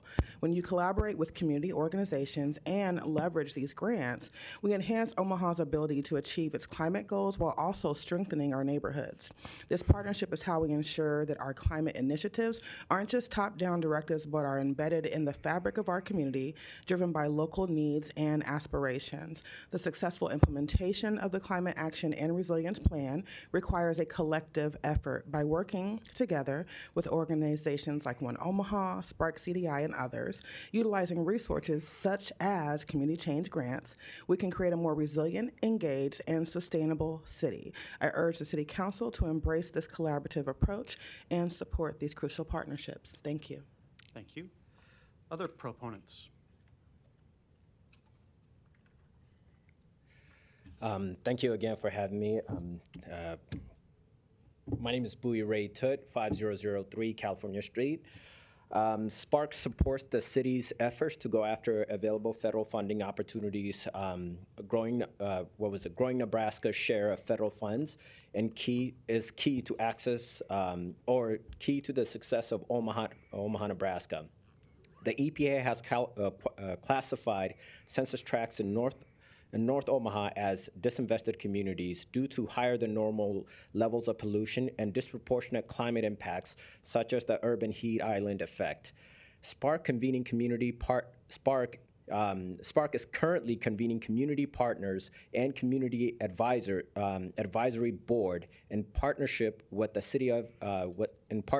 city to apply for a $20 million community change grant. The project is grassroots, community-driven expansion of the North Omaha Trail focused on reducing air pollution in North Omaha and enhancing climate-resilient infrastructure. The project adds 3 miles of trail and offers supporting programming along the trail, including tree planting, air quality monitoring, and programs to ensure equitable success. Spark and 7 partner organizations are excited to activate the community's vision on this project. Spark appreciates the leadership of numerous city staff, council members, and the mayor's office who supports this project.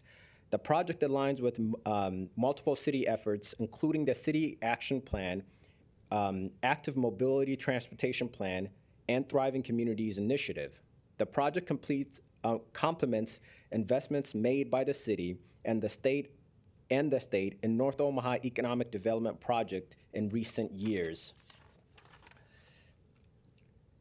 Passing this resolution would solidify the broad community consensus to submit a strong, highly competitive application that reflects the comprehensive or cohesiveness and unity in Omaha supporting this project. Spark looks forward to continuing to work alongside city officials and community members to support action on climate initiatives, improved quality of life for residents, and leveraging federal dollars to complete this project. Thank you for your time. Thank you. Other proponents? Stephen Dickerson, 5214 Cass Street, District 1, representing Omaha Students for Sustainability.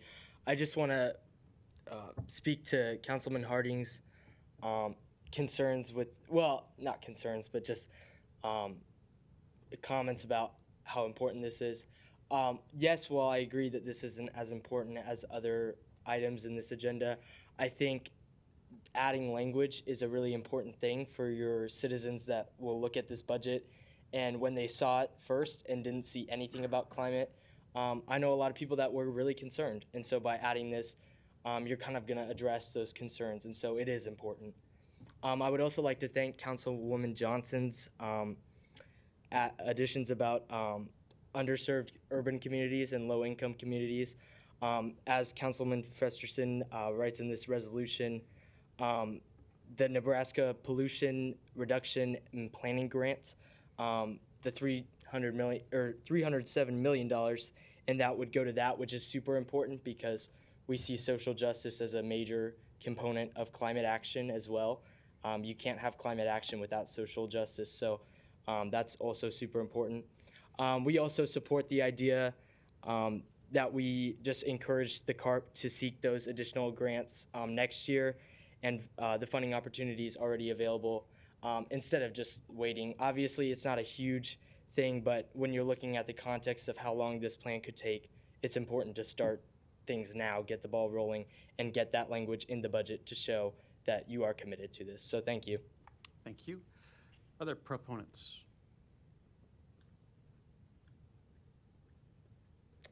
Hello, Christy Abdul Green, Keep Omaha Beautiful, 1819 Farnham Street. I want to talk to you about trees as it relates to this. So it's been a devastating year for tree loss and tree canopy loss in the city of Omaha. And we know that trees do many things for our city, including reducing urban heat island effects, which really, when we look at the urban heat island map, that really does affect, again, historically redlined neighborhoods, although we do see it out throughout the city in different areas where we see that urban heat island effect, which impacts health, mental health, and all those things. We know that trees help with stormwater management. We know that it reduces noise pollution where we have trees along a highway. No one wants to be along a highway with not a tree there, and no one wants to live in that space. Trees make a difference. It removes carbon dioxide and helps with pollution. And so, you know, when we have, our trees program has grown.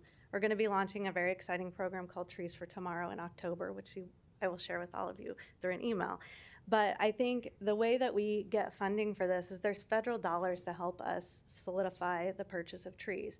And not only that, as I've talked to private donors who are also very interested in this, when they hear we're seeking funding through a variety of sources, foundations, private donors, federal funding, state funding if there's funding, city funding, they're more likely to give or to match the donation that we might get in a federal grant. So we have a lot of work to do. I'm sure many of you have driven around your cities and neighborhoods, or driven around the city and neighborhoods and seen a lot of our large trees have been here for so long, the loss of that, which is just devastating. But what I am excited to say is that when I look, I see our trees that we planted, that Keep Omaha Beautiful and the community planted in the last 5 years. And those are still standing, and they're strong because they could bend with the wind. And had we not done that or invested in that, then that tree canopy loss would even be more devastating. But if we continue to plant, we are going to have more wind, we'll have more storms. Whether you believe in climate change or not, that's going to happen. And so I think being able to go after and just the commitment that we're going to seek this funding does have a really important impact on our community. So thank you. Thank you. Other proponents?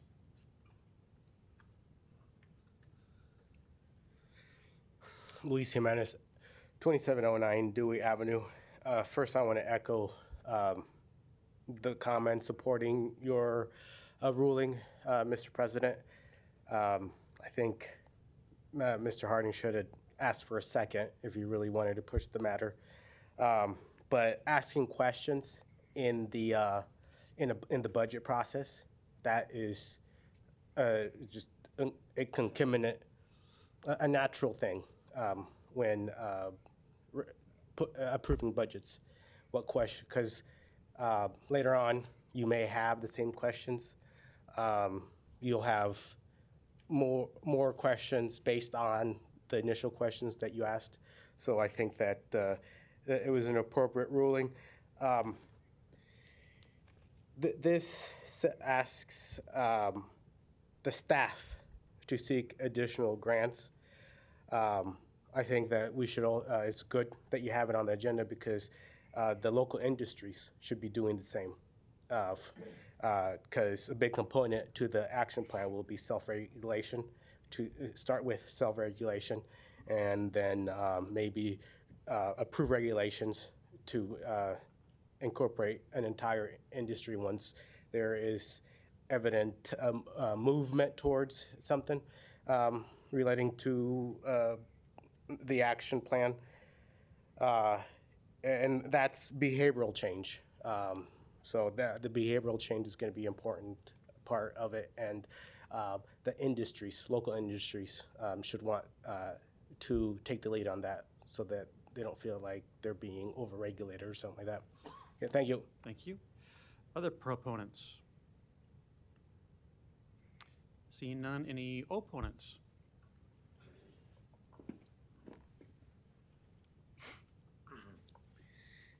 Larry Storr, 5015 Lafayette Avenue, 68132.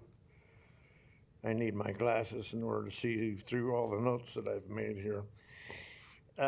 Ditto to my previous remarks on number 13, I think it was, but I want to expand on that because the two are related.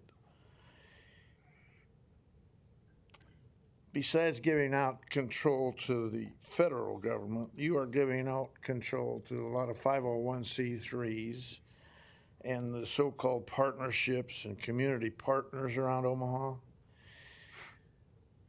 who more or less also have taken power away from the ability of a citizen to come down here and talk with you two ways about some of these issues. They seem to get to talk with you, and they sometimes come down and get money from you. The citizens, who you're supposed to represent, don't. I can only vote for one person in or out of office. I can't vote against all 7 of you. So it's 6 against 1, or 6 against 2, or 7 against 1. And that's the way it works in this town, and that's wrong. You don't see a whole lot of people interested in their local government here today, do you? The reason is it doesn't make any difference what they have to say down here. You do what you want to do anyway. And you will not discuss with us face to face while we're at the microphone. That's wrong. So I think you need to start doing away and say no to some of these community partners. I could form a 501c3 and get in line for the money and have some power, but I choose not to do that.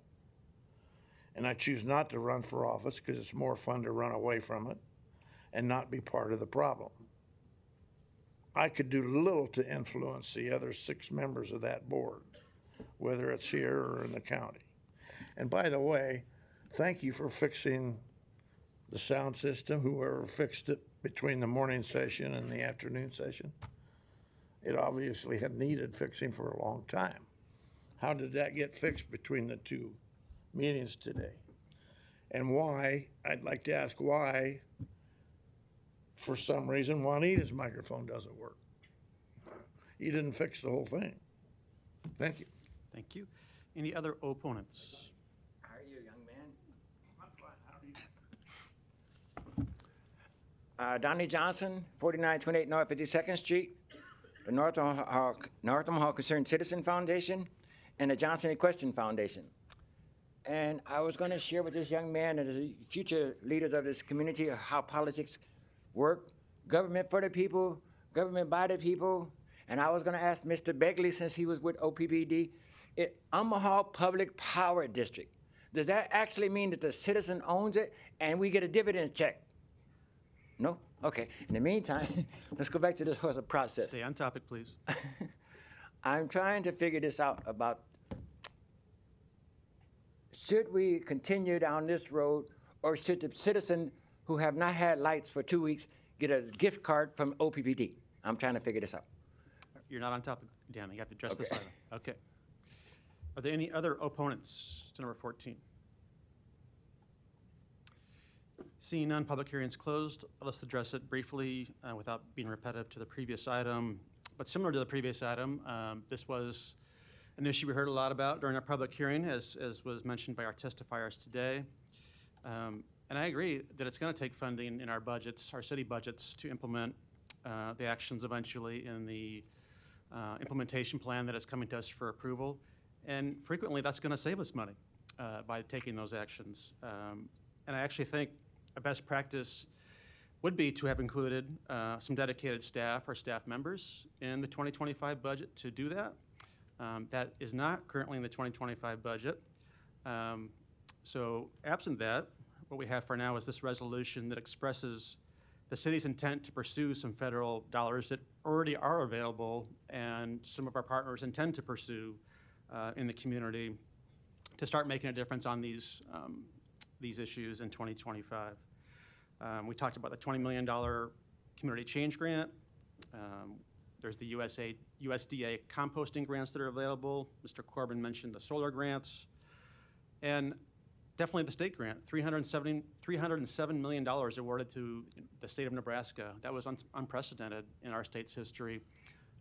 And Bowie is right that a portion of that must be used for communities that are urban in nature and underserved communities. So it's important, I think, we express our intent to partner with the state to leverage those funds for the betterment of our city. So that's the intention of this resolution. With that, I'll recognize Ms. Milton. Thank you.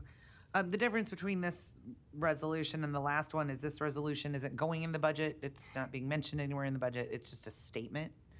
So it really doesn't have anything to do with the budget. My problem with this is that we have a city's climate action and resilience plan, but we haven't seen what's in the plan. Everything that's mentioned here so far, I absolutely support. The EPA Community Change Grant, with partnering with Spark, expanding the North Trail. Fabulous, absolutely fabulous. I support expanding composting, applying for grants for that. I support applying for the pollution reduction planning grant, obviously reducing pollution, clean air, clean water, that benefits us all. However, I do think it's a little misleading when we mention $307 million pollution reduction planning grant. That's what the state got. So it kind of seems like Omaha got $307 million. We have not. I absolutely love planting trees. I know that I just did 50,000 to help cut down trees earlier, but I would like to plant the dead ones we have to remove. I would like to replant new ones. So absolutely love that, which also helps with clean air. So I support applying for a number of those grants and any and all of them that we said, but this is a little more open. This basically says if it's in the climate action and resiliency plan, then this kind of seems to me that we're stating that the city should be mandated to apply for any grants as recommended by the plan, and it's a plan which we have not been able to read. So you're asking me to pass something mandating that we apply for grants for recommendations that I don't know what the recommendations are. So in my opinion, we can apply for the grants. The city is applying for the grants. We've already committed to applying for grants with people that are sitting in this room right now, but I'm not going to commit to mandate the city to apply for every grant for every recommendation in a plan, pass it, and then see what's in it. Is kind of how I feel. I support funding. I think we were just talking earlier, small nuclear. I want to be more energy independent, but what I don't support is regulations that would require all buildings to go net zero and would come at a cost where we won't have any development in Omaha. So there's a lot of things that you can do in the name of climate change that are actually counterproductive to the growth of our city. And so I'm not in support of this. I'm in support of the grants that are named. I think I've already committed to some of them. Flood control, absolutely. Active mobility action plans, absolutely. Those are grants that I would support, but I'm not going to leave it open-ended. And so, and again, this is just a resolution that isn't going anywhere. It's not being printed anywhere. It really has no effect other than, I think, a yes vote makes it seem like we're going to mandate the applications for grants in a plan we haven't seen. And I'm against that. I don't think that that's transparent for the citizens either. And so for that reason, I'll be voting no. Thank you, Mr. Rowe. I kind of wanted to continue that thought. In my mind, it was last year, the mayor's office applied for an EPA grant for $1 million. And they didn't come to us for approval to apply for that grant, I don't believe. They came to us for approval on accepting the grant. And I think here, in the same light, I don't think that we need to give approval to Marco's department or the mayor's department to apply for the grants. They're going to do that. And then they're going to come to us with the grants that they are successfully awarded, just like the $1 million for the Pale Blue Dot study. So I think this is kind of a specious resolution in my mind. It just doesn't really make sense. Thanks. Thank you, Mr. Harding. Thank you. Two things. So my point of order on this and the last one was not to diminish the importance of either one of them. In fact, I think I said that they are important and they deserved conversation only in a different part of our agenda. So to cover that issue. And then I'm going to be a little more blunt than Mr. Rowe because, as I said earlier in the meeting today, he's a little more reverent than I am. this is a feel-good resolution. We don't have to tell our departments what their business is, what grants to go after. They're professionals, and they'll bring them to us. Thank you. I don't think I see any further lights. Is there a motion? Motion approved.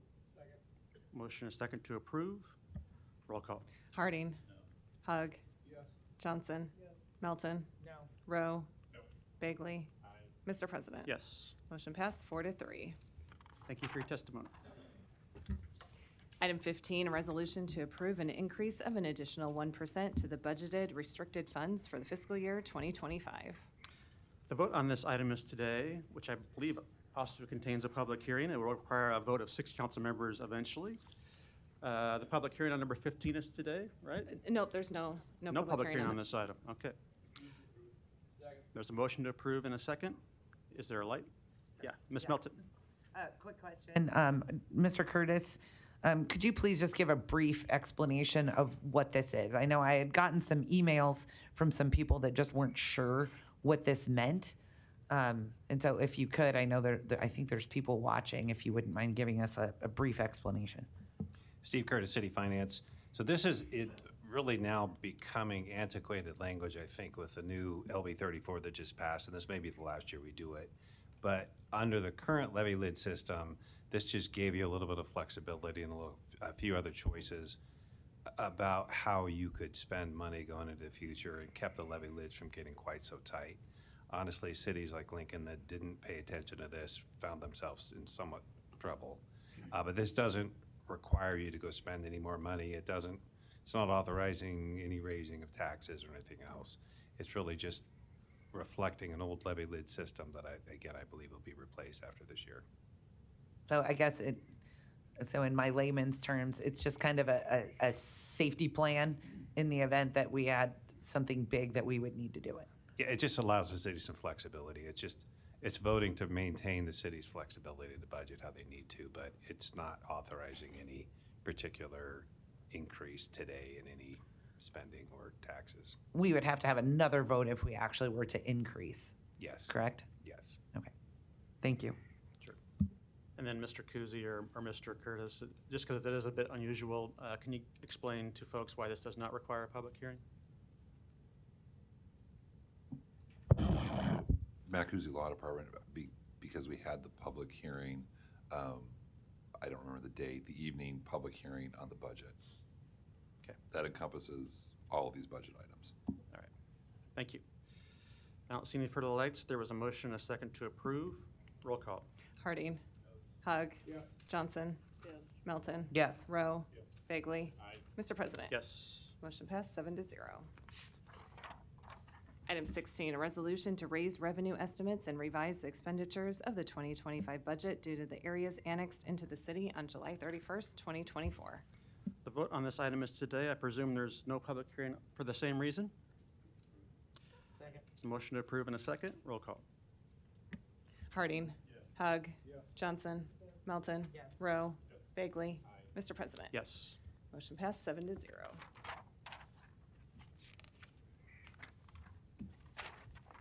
Item 17, a resolution to approve the 2025 budget as submitted by the mayor with revisions adopted by city council at this meeting. A's Communications in opposition. Council members, this would adopt the budget as amended. Is there a motion? So moved. As amended. There's a motion and a second. No further lights. Roll call. Harding. Hug. Yes. Johnson. Melton. Yes. Rowe. Bagley. Mr. President. Yes. Motion passed 7-0. Item 18, a resolution to approve the 2025 through 2030 Capital Improvement Program. Planning Board and Planning Department recommend approval. Council members, this would adopt the capital improvement plan. The motion should be as amended by number 9. Second. There's a motion and a second. Roll call. Harding. Hug. Johnson. Melton. Yes. Rowe. Bagley. Mr. President. Yes. Motion passed 7-0. Item 19, to consider a liquor license addition application for a tiny house located at 1411 South 13th Street to add a building located at 1409 South 13th Street and an outdoor area. Public hearing and vote on number 19 is today. Proponents, please. Good morning, Mr. President, members of the council, David Houghton, 2804 South 87th Avenue, here on behalf of the applicant, Tiny House LLC, doing business as Tiny House. The Tiny House is requesting an expansion of their property by going into a 900 square foot building adjacent to the property, and they're also asking for an additional license area on the outside. Mr. Ellis, one of their members of Tiny House, is here to answer any questions that you may have, and I will as well. Thank you. Great, thank you. Any other proponents that want to speak? Seeing none, any opponents? Public hearing's closed. Mr. Begley, you're recognized. Thanks, Mr. President. Ryan, do you got a second for a couple questions? As if that's all right with David, one of you. Good afternoon. Ryan Ellis, 1709 South 91st Ave. Ryan, good afternoon. I got a letter of support from the Little Bohemia BID. They sent that in. Did you talk to any people in the neighborhood association down in Dolman? Yeah, I met with the president of the Dolman Association, Karen. Okay. And how did that conversation go? Great. We met at Archetype Coffee on 13th Street. And Okay. talked through the Close plan. by? Yep. Okay, I was there the other day, so. Yeah. Okay, I appreciate you. You want to just give a brief description on what's going on? So- Sure. There's two existing homes on 13th Street. We renovated one that's now a tiny house. Next door was a salon. We're renovating it into a wine bar. It's about 863 square feet, so our capacity will be probably under 30 people, our chosen capacity. Tiny house, I think our certificate says we can have 49 people. We usually run our reservations under 40 people. We're more of a fine experience in terms of the craft cocktail component, so it's not, I know a lot of people hear the word bar and they're sort of frightened by it. There's an outdoor area that is currently fenced. We're looking to put the license onto that, but In the back part? Yeah, vision being like a party with a guest chef could come in and we could serve a wine dinner back there. Our bar hours, we closed at 1 on the cocktail bar. We will for sure close by midnight on the wine bar. It probably will be weeknights like 9 or 10 and maybe midnight Friday, Saturday. You must have anticipated a couple questions I was going to ask you, so thanks for answering that part about the hours. And I'll make a motion to support this, and I wish you the best of luck and continued success in the growing Little Bohemia area down there. It's really neat to see the progress. We deal with challenges with traffic and other things as well that I'll continue to work on, and this is going to be a good part of the area down there, so I wish you the best of luck. Thank you. Thanks, Mr. President. Motion approved. Second. Motion and a second. Roll call. Harding. Hug. Johnson. Melton. Rowe. Bagley. Mr. President. Yes. Motion passed 7-0. Items 20 and 21 can be considered together for Boyd's Addition, Replat 5, located at 3030 Sprague Street. Planning Board and Planning Department recommend approval. Item 20, an ordinance to rescind the ACI Overlay District. Item 21, a resolution to approve the final plat. Public hearing and vote on items 20 and 21 are today. Proponents, please. Members of the council, Douglas Dreesen, 10836 Old Mill Road, appearing on behalf of the applicant.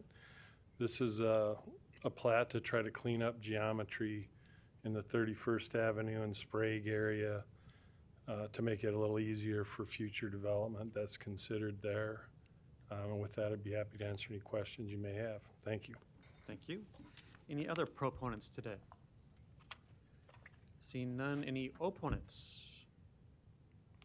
Public hearing is closed. Ms. Johnson, you're recognized. Thank you, Mr. President. Item number 20 states that this property is being rescinded, an ordinance to rescind. Can we explain why we're doing this? The area of civic importance imposes a lot of architectural standards that really aren't compatible with what's there now. The idea here is to try to expand on what's existing in that area. There's a couple existing buildings there. One the developer would like to add on to. So the ACI imposes a tougher financial standard. You have to make the building look different than what it does now. So with that with that, the ACI makes the redevelopment more complicated, and at the planning department's recommendation, which we concurred with, we wanted to rescind that. And what level of engagement was done in that community regarding this? Not a lot. It's an industrial community. There was a rail line that used to go through there. It's kind of, when you look at these areas, it's years ago, this was much different than it is now. So in order to make it compatible for development and try to eliminate some of the vacant property that's there, we want to clean up the property lines, make them a little more, I mean, I'm an engineer, I like rectangles. I don't really like curves. I don't really like triangles. So that's what we're trying to do here. There is more property to the north of this that's not as a part of this plat that's going to be considered in the development here. And what level of engagement did you do, if any, with the council representative for that area? I did not do any. And nor did the person that you represent? What's that? Nor did the person that you represent? I don't know that. There's a group of developers that I represent. I don't know all of them. So am I to interpret this correctly? We have a underserved community, and federal dollars are oftentimes utilized to help with development plans, and yet we felt there was no need to have any engagement with the community, no engagement with the community elected official. I think this project's not going to ask for any government money. The development group is very well heeled, and they can do this on their own. They have ties to this community, and they want to give back. And who is the development group? A very famous boxer. And is there a desire to remain nameless? I don't know that. They did not put their name on the application. We applied for them. So what do we plan to have there? Because obviously we have plans to do some type of development. So please draw me a picture of what that development looks like. There's an existing building there that the development group would like to expand. The size of that has yet to be determined. There's vacant ground to the north that's also available. A lot of that's owned by the city. So that stuff will come forward. This is an early step in the process to clean things up and make things more development friendly. There's a building that sits in there to the east that's built essentially on a curve in an old railroad right-of-way. The old railroad right-of-way is still there. It makes the remaining geometry of the undeveloped property very difficult to make use of in an efficient manner. So what we're trying to do is get this from a purely engineering standpoint to a more rectangular, easier to develop situation.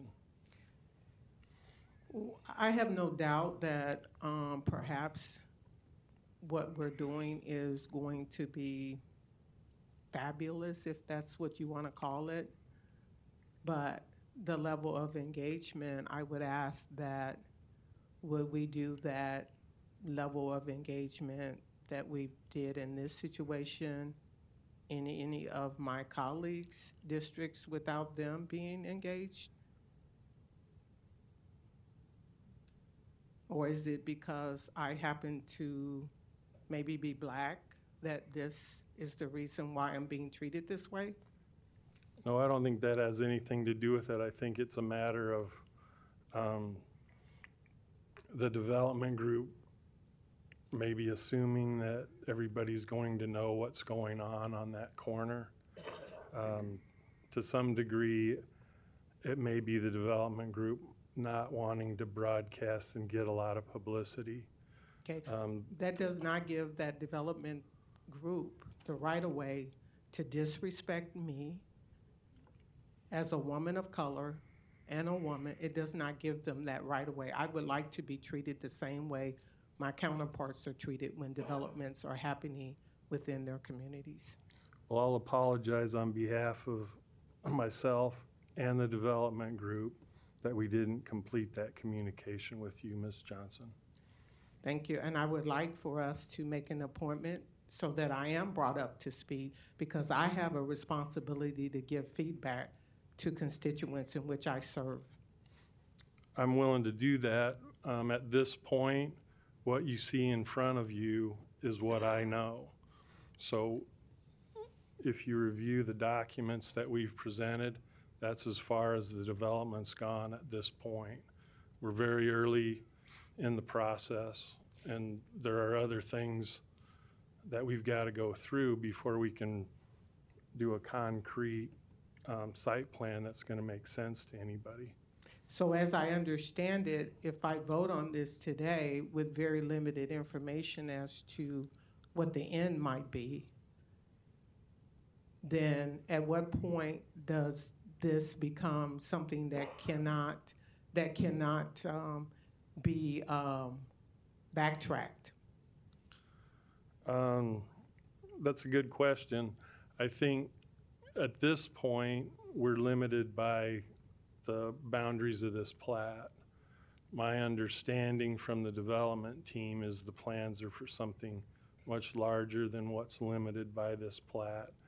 We'll be back adding to this as we go further in the development process. Thank you. And this question is for city planning. Mr. Fanslow, I've had very little engagement with this proposed process.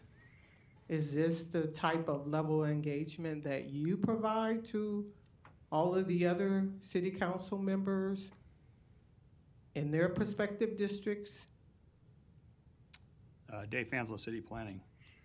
No, I don't favor one council member over another. I will add that this was on the June Planning Board agenda, and this is the final plat. So at some point, I don't have that information in front of me, but at some point the preliminary plat came through with this separately to this council previously. So I don't have that information, but the council has already voted on the preliminary plat, and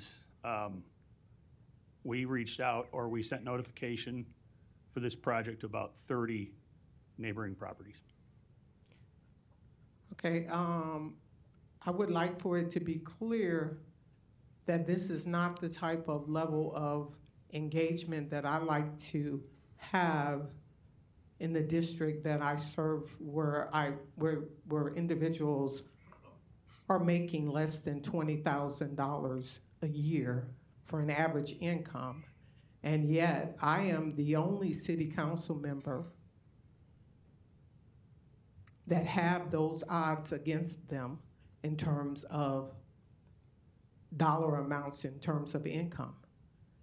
So I would expect that some latitude would be given to me regarding level of engagement. Sure. And should I vote on this today, I would expect an obligation from you that we engage a little bit more frequently than this, because this makes us look disconnected to this gentleman in front of me.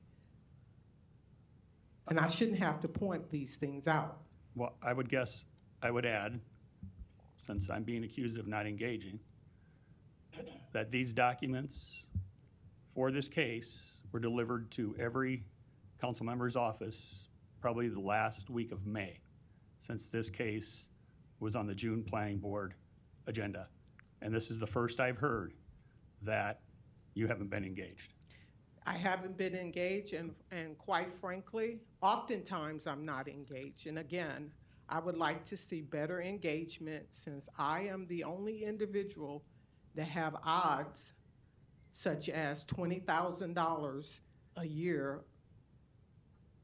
of income. I would like those exceptions to be made to me when things like this are being made or done. Ms. Johnson, if it helps, typically we recommend neighborhood meetings to our clients. And it's my fault for not asking about that and making sure that the neighborhood was at least aware, or that the neighborhood didn't have any problems with it. I know most of the time we do that before planning board, because I tell clients, if you don't do that and someone shows up with concerns such as yours, you're going to get laid over for a month or two. The fact that we'd made it to this far, I think I overlooked that. Was there a neighborhood meeting? In this case, we did not get any negative feedback going through the planning process. But in the future, I'll give you my word that we will be in contact with you early in the process. I'd appreciate that, but not only am I expecting that from you, but I'm expecting that from anyone that is doing something like this in my district, because I have a responsibility to share information with constituents, especially when their income levels as well as their ability to process information is there. Understood. It is critical, essential for me to have those tools in my arsenal in order for me to function the way I need to function. Understood. That these comments I'm making is not directly at you. I'm talking about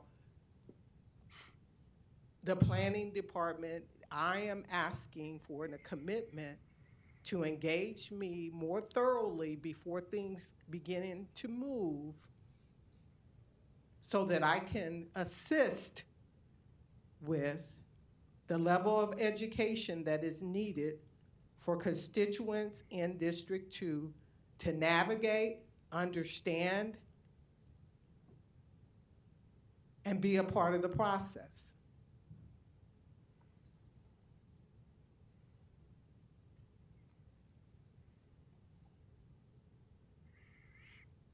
So please understand, I will not be supporting anything going further when I'm not engaged on the level that I believe I should be engaged.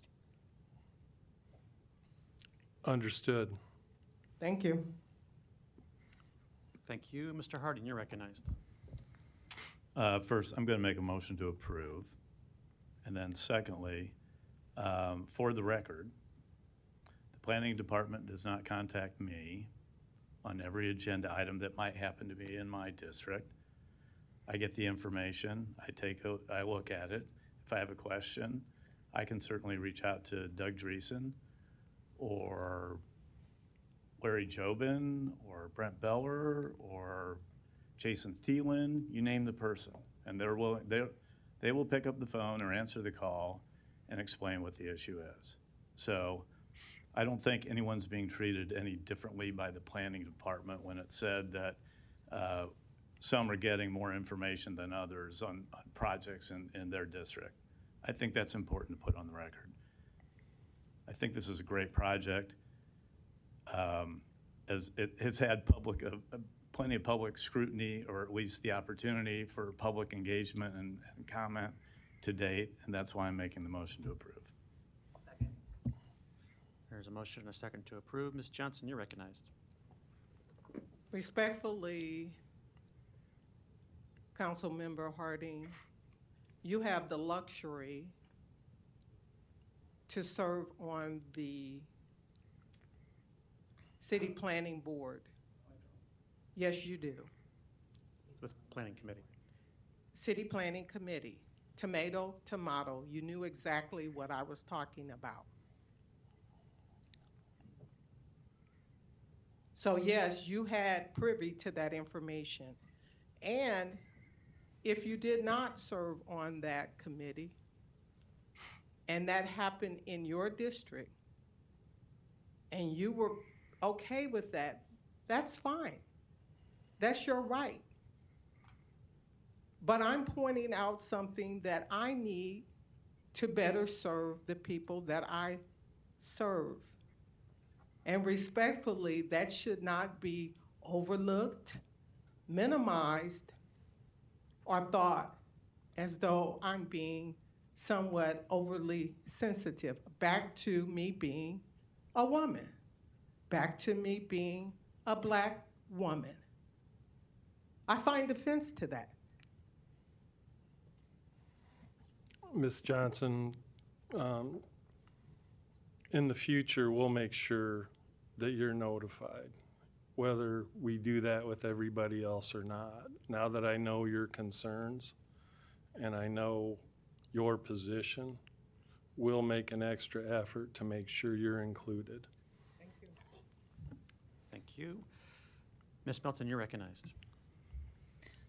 Thank you. No, and I want you to know, I always look at the agenda items, and if I do have questions, I reach out. So I understand I'll reach out to you if I have the questions, and I don't expect you to call me on every project you have in my district. I do read the planning board notes. I'm not on the planning committee.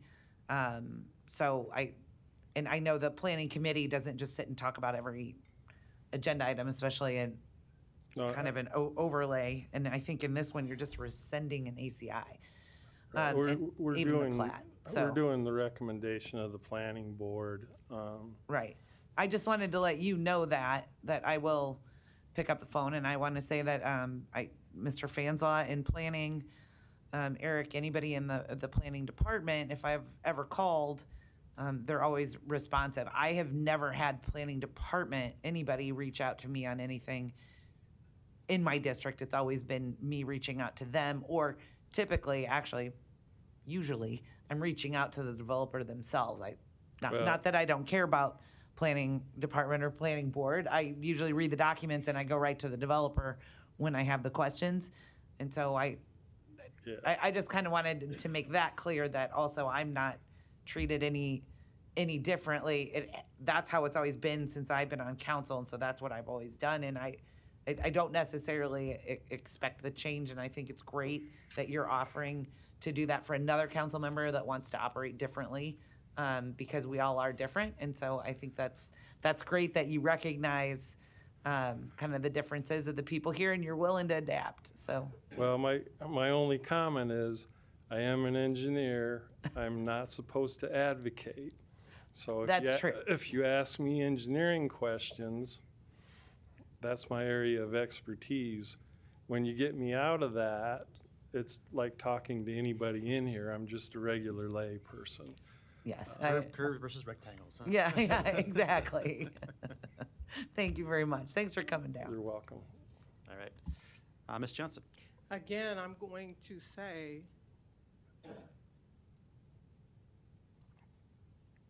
that the remarks that we just heard comes across as being condescending regarding the needs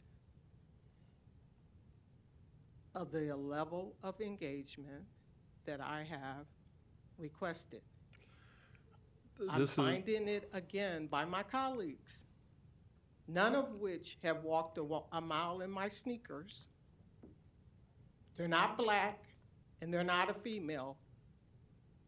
To continue to say that what I am asking for is unheard of is disrespectful. And I would ask that we stop with the condescending remarks made because I'm asking for something that I need. You can say what you need within the community in which you serve, but that does not minimize what my needs are, nor does it say that I have less of a value system or educational level to not want what I'm asking for. So again, I find it very offensive for me to be here every single week and these condescending remarks are made when I ask for things to help me with completing my job. Respectfully, I would ask my colleagues to respect me for the things that I ask for, shy of breaking the law. Thank you. Thank you. There's a motion and a second to approve. No further lights. Roll call. Harding. Hug. Johnson. Yes. Melton. Yes. Rowe. Bagley. Mr. President. Yes. Motion passed 7-0. Thank you very much. Thank you. Items 22 through 24 can be considered together for Pacific Court located at 9402 Pacific Street. Planning Board and Planning Department recommend approval. Item 22, an ordinance to rezone this property from R1 District to R4 District. Item 23, a resolution to approve the final plat. Item 24, a resolution to approve the subdivision agreement. Public hearing and votes on items 22, 23, and 24 are today. Proponents, please. Hello, Mark Detliff, Earhart Griffin Associates, 3552 Farnham Street, here on behalf of the applicant to answer any questions. Thank you. Any other proponents? Seeing none, any opponents? Public hearing is closed. Second. There's a motion and a second to approve. Roll call. Harding. Hug. Johnson. Melton. Yes. Rowe. Bagley. Mr. President. Yes. Motion passed 7-0. Thank you. Items 25 through 27 can be considered together for Avenue 1 located southwest of 193rd Street and HWS Cleveland Boulevard. Planning Board and Planning Department recommend approval. Item 25, an ordinance to rezone this property from AG District to MU District. Item 26, a resolution to approve the final plat. Item 27, a resolution to approve the subdivision agreement. Public hearing and vote on items 25, 26, and 27 are today. Proponents, please. Hello, John McCarville with Olson, 2111 South 67th Street, just here on behalf of the applicant for any questions. Thank you. Thank you. Any other proponents? Seeing none, any opponents? Public hearing's closed. Second. There's a motion to approve in a second. Roll call. Harding. Hug. Johnson. Melton. Yes. Rowe. Bagley. Mr. President. Yes. Motion passed 7-0. Item 28, a resolution to approve the Workforce Housing Round 3 Tax Increment Financing Redevelopment Project Plan located south and east of Lake and North 40th Streets in amount up to $538,519. Public hearing and vote on number 28 is today. Proponents, please. Yeah, Don Seaton, City Planning. This is an infill redevelopment project in a North Omaha neighborhood. 13 new single-family homes, be constructed on 13 lots. These are for sale affordable housing units constructed by Holy Name Housing Corporation. Total investment about $3.8 million. The TIF support is $538,000, excuse me, $519. Project meets the required criteria of the TIF program. It's an appropriate land use for the area. We ask for your approval. Thank you. Other proponents? Good afternoon, Matthew Cavanaugh, Holy Name Housing Corporation, 4324 Fort Street. Don summed it up well. This is the third iteration of our workforce housing program, so we're continuing to try to figure out how to essentially build market rate owner-occupied housing. So build the homes and put them on the market and sell them at a sort of affordable price for first-time home buyers or working families. So we haven't done it with TIF yet. We're hoping that's the silver bullet that allows us to finally make this a sustainable program. So I'm happy to answer any questions. Thank you. Any other proponents today? Seeing none, any opponents?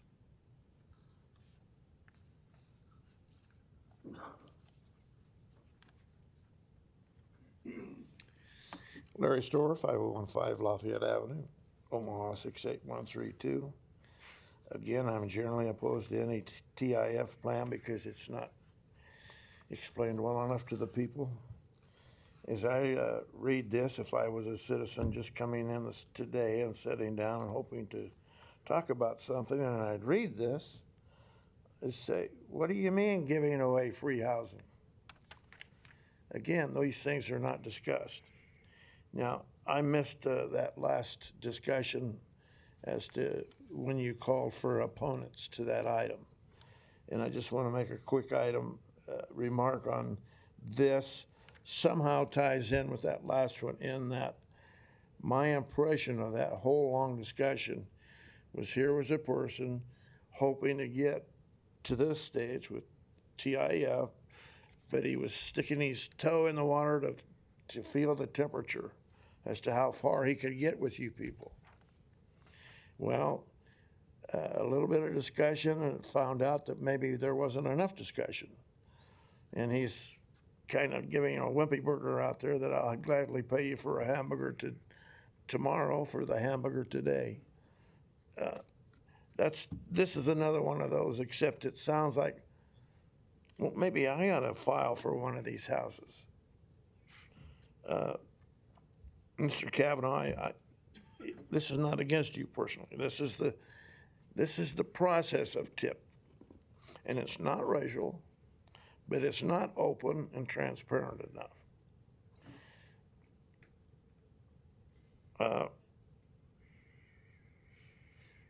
Ms. Johnson has some valid complaints, I think. I don't want to say that it's racist, because some of those same attitudes seem to carry over to me, because I complain, because I challenge. The only time we get any discussion is when we challenge. If we don't challenge you, there is no discussion. Correct, Juanita? That's the only way to get any answers. And that's not what government's supposed to be. We're supposed to get answers from our questions.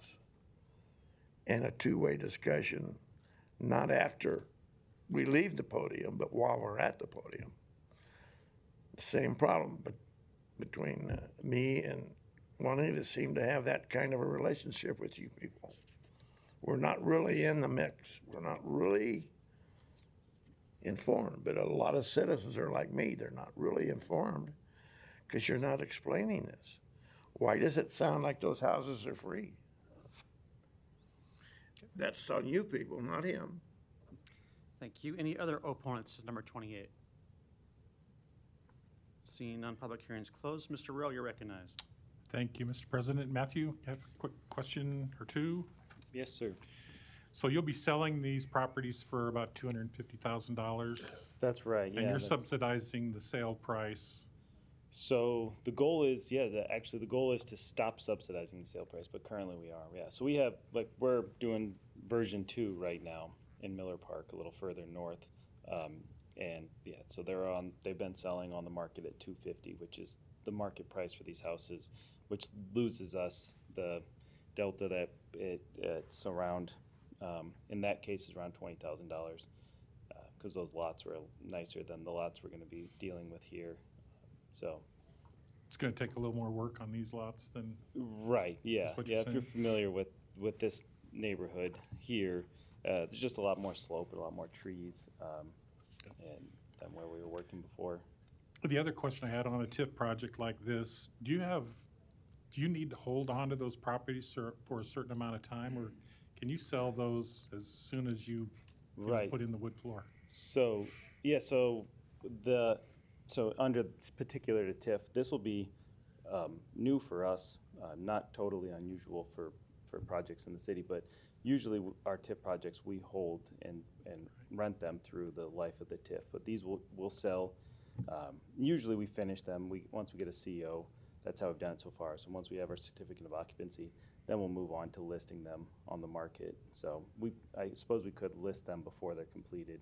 But yeah, we'll sell them. So then it'll actually be the residents paying their property taxes on these homes. So there's a level of risk involved there for us, and a level of notification we'll have to do to the residents to let them know that they have a TIF on theirs, which really, it impacts them in the sense that they won't be able to, under the TIF agreement, they have to agree not to challenge their assessment. So that's one level of education that will have to happen when we're not the property owner through the life of the TIF. Okay, I appreciate that response. I think this is the first time I've encountered this kind of a program where TIF was used for On owner occupied? owner occupied. Yeah, I And maybe know- I'm mistaken, but. Well, we looked, I mean, I was curious as well because we hadn't done it, but there's been a few townhome projects that are done. TIF on single-family homes is that kind of the exception in general. I believe Habitat has done TIF a number of times before as well. Okay. So it's not completely novel, but it's not the norm. Okay, appreciate that, thanks. Thank you, Mr. Bagley. Thanks, Mr. President. Good afternoon. Thanks for being here today, and I always want to make sure I thank you for the great work you do at Holy Name Housing for our community. And I'll put you on the spot here a little bit, but I think you can handle a little bit of a curveball. I get asked from time to time, and I want to let you define it here because I know you're a smart guy and you're my favorite Kavanaugh since you're here today. And the senator is not, your brother, the senator, who's my senator. How do you distinguish affordable housing versus workforce housing? Yeah, so with all those affordable housing definitions, there's always kind of two ways. Usually there's a technical definition of affordable, which is under whatever program, which has some kind of income restriction based number, and then there's also just sort of a colloquial answer to it. So, but to kind of merge those two answers, usually I think workforce housing has kind of been understood to go up to about 150% of the area median income. This program in particular has no actual income limits, so the use of that term in this program, because this comes from the state's middle income workforce housing investment program, I suppose it would be using the sort of colloquial version of that term, which is just workforce housing is that housing that we all imagine is available for those working families, first-time home buyers, or people who are still that don't have a whole that aren't going to be buying a larger, more expensive home. So, so I think technically the way the program uses the term is it's just those first-time home buyers, those starting families. But certain programs, like the other agencies have done this, where they've defined it up to 150% of area median income. I see it's kind of what we see from what we've done with this. It really does sort of merge where the incomes we're targeting, the folks who end up buying these homes, which can be anybody. It could be the gentleman who spoke before me as well. As long as you are not an employee or a direct family member of my organization, these homes are out there. Because our goal is to integrate higher income homeowners into the low income, high rental neighborhoods. So we're trying to create a variety of housing. This is the Adams Park neighborhood. We've done a lot of housing under the tax credit program for people at 60% of the AMI. We've done a lot of housing at the Affordable Housing Trust Fund program up to 100 or 120% AMI. And now we're trying to do some owner-occupied housing without an income restriction. Okay, thanks for that detailed answer, and I'll be glad to support this today. And thanks again for all the work you do and being patient here today with us during our budget hearing and everything else. Thanks, Mayor. Thanks. Thank you. Is there a motion? Move the approval. I'll second. Roll call. Harding. Hug. Johnson. Melton. Yes. Rowe. Bagley. Mr. President. Yes. Motion passed 7-0. Consent agenda. Any member of the City Council may cause any item placed on the consent agenda to be removed. Items removed from the consent agenda shall be taken up by the City Council immediately following the consent agenda in the order in which they were removed, unless otherwise provided by the City Council Rules of Order. The public hearings on agenda items 29 through 38 were held on August 27th. There's been a request to take number 29 off the consent agenda, so we'll take that item first. I'll move to approve numbers 30 through 38. Second. Motion and a second to approve 30 through 38. No further lights. Roll call. Harding. Hug. Johnson. Melton. Yes. Rowe. Bagley. Mr. President. Yes. Motion passed 7-0. Item 29, an ordinance to accept the bid from Arrow Towing for towing services. Mr. Hug, you're recognized. To table this date specific to October 22nd. October 22nd. Do you want to expand upon your reasons why, or? I mean, I can, if that's the wishes of my peers. Up to you. The floor is yours. Okay. Chief, Deputy Chief, would you come down, please?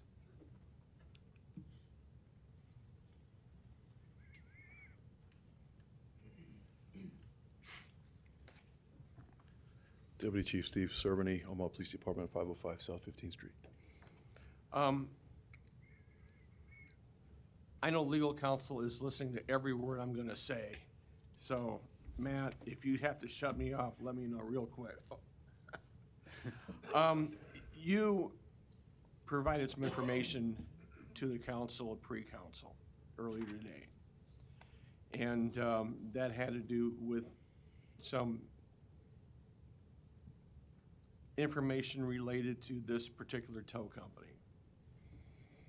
Okay. And based upon the information that was shared to us today, I feel obligated to lay this contract over. Now, I know it's gone through the process, but ultimately, the contract comes before us to approve.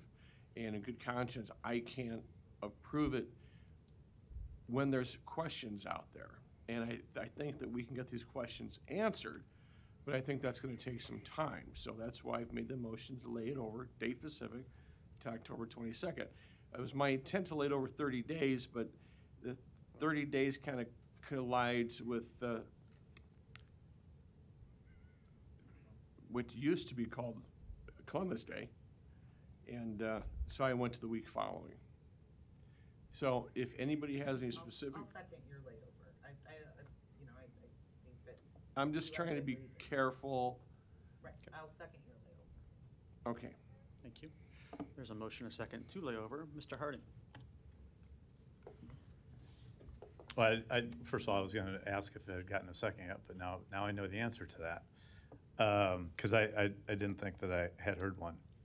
I think the information that was discussed at pre-council is not, it's not really germane to the item we have in front of us, because the item we have in front of us is the Public Works Department's request for the towing of city vehicles.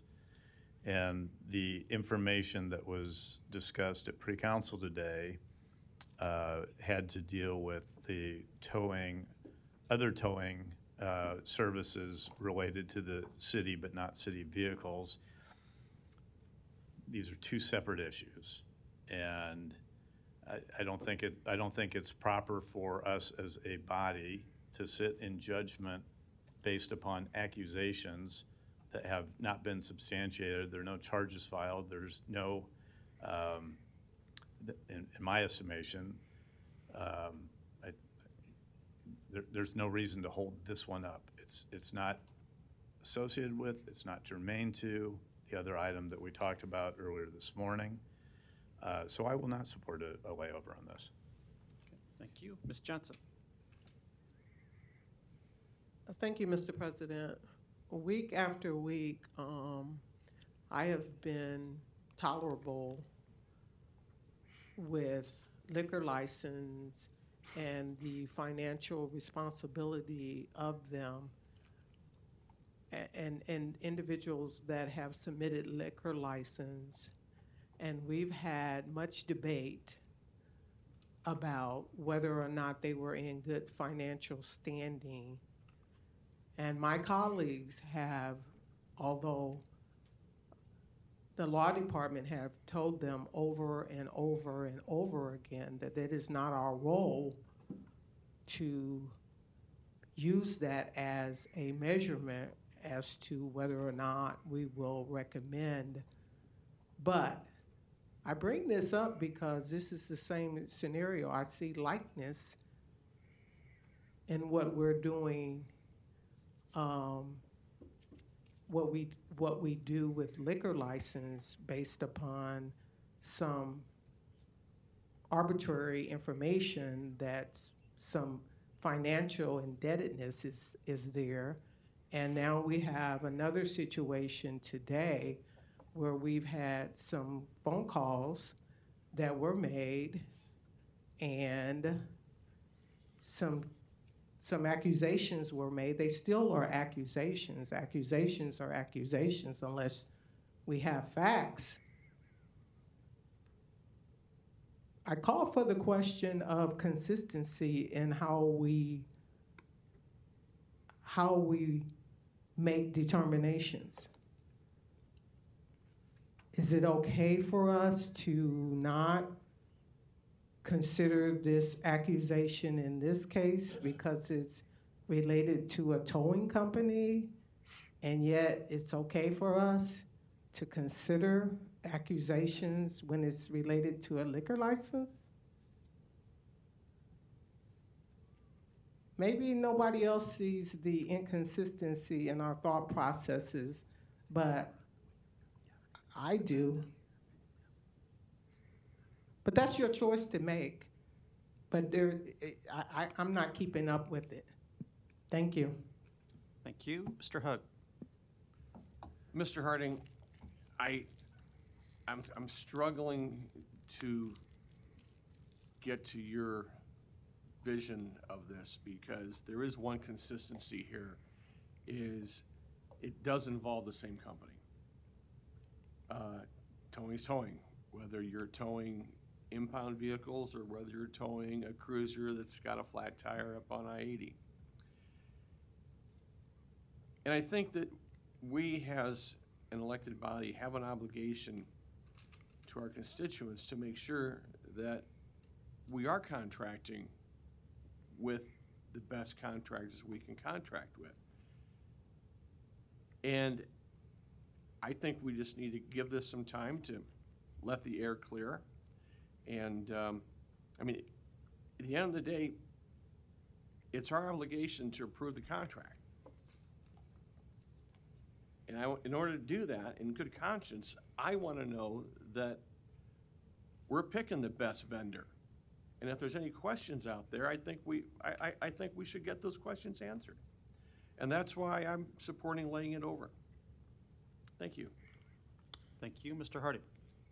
Mr. Stubbe. Bob Stubbe, Public Works. So this went through the proper bidding process? That is correct. How many bids were submitted? One. And was it compliant?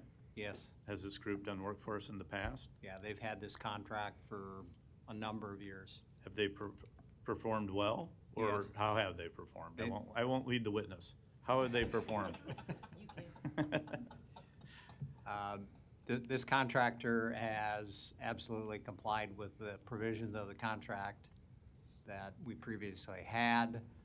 This current contract is expired, so this contractor is holding the prices from the previous contract until we get this contract approved. Okay. That's how I got to my decision, Mr. Hugg. Thank you. There's no further lights, but Deputy Chief, since we did address this issue earlier in the meeting, I know it's of concern to people. I think there's an update on the shooting victim at Northwest High School, if you want to share with that. Yes, thank you, President Festerson. I just want to let everyone know that the 15-year-old child that you spoke about at the beginning of the meeting has been upgraded to stable condition, so that's great news. Thank you. Thank you for sharing that. There's no further lights on this item. There is a motion and a second to lay over until October 22nd. Roll call. Harding. No. Hug. Yes. Johnson. Yes. Melton. Yes. Rowe. Bagley. Mr. President. Yes. Motion passed 6-1. Thank you.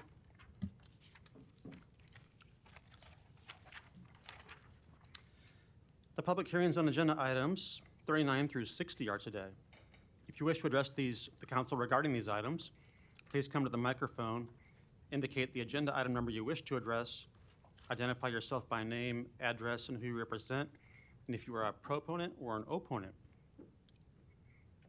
These are items 39 through 60. And I'll note for council members, we do have Melody and Cragen by Zoom if needed for items 40 through 44. Go ahead. Larry Storr, 5015 Lafayette, Omaha, 68132.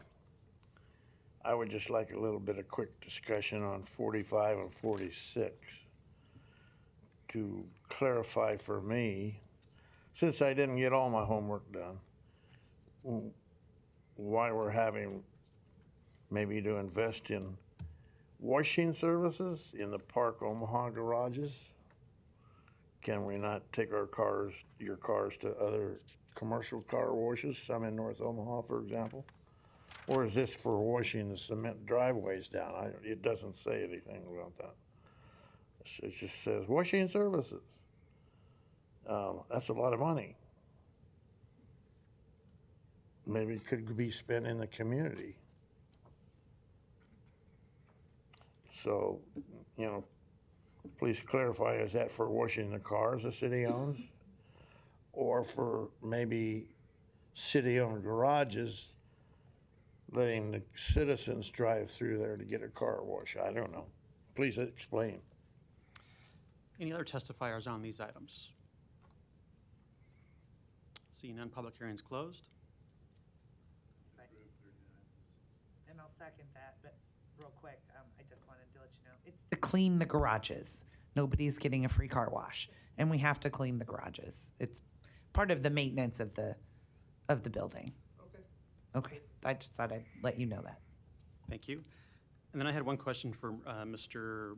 Curtis that's similar to the conversation we had this morning. Just wanted to reaffirm it here at the 2 o'clock. On number 60, I think this is a procedural vote we're having today to approve the ARPA funding and the general ARPA budget of the approximately $112 million that was distributed and allocated throughout the city of Omaha. The one specific question I had this morning I just wanted to engage you on was, previously we have announced and committed $2 million to BIDs that qualified throughout the city. And although that's been, I know, a challenging program of work, we now have contracted with, I think, all of them that were eligible to receive that funding to some extent for qualified expenses for products they were interested in pursuing.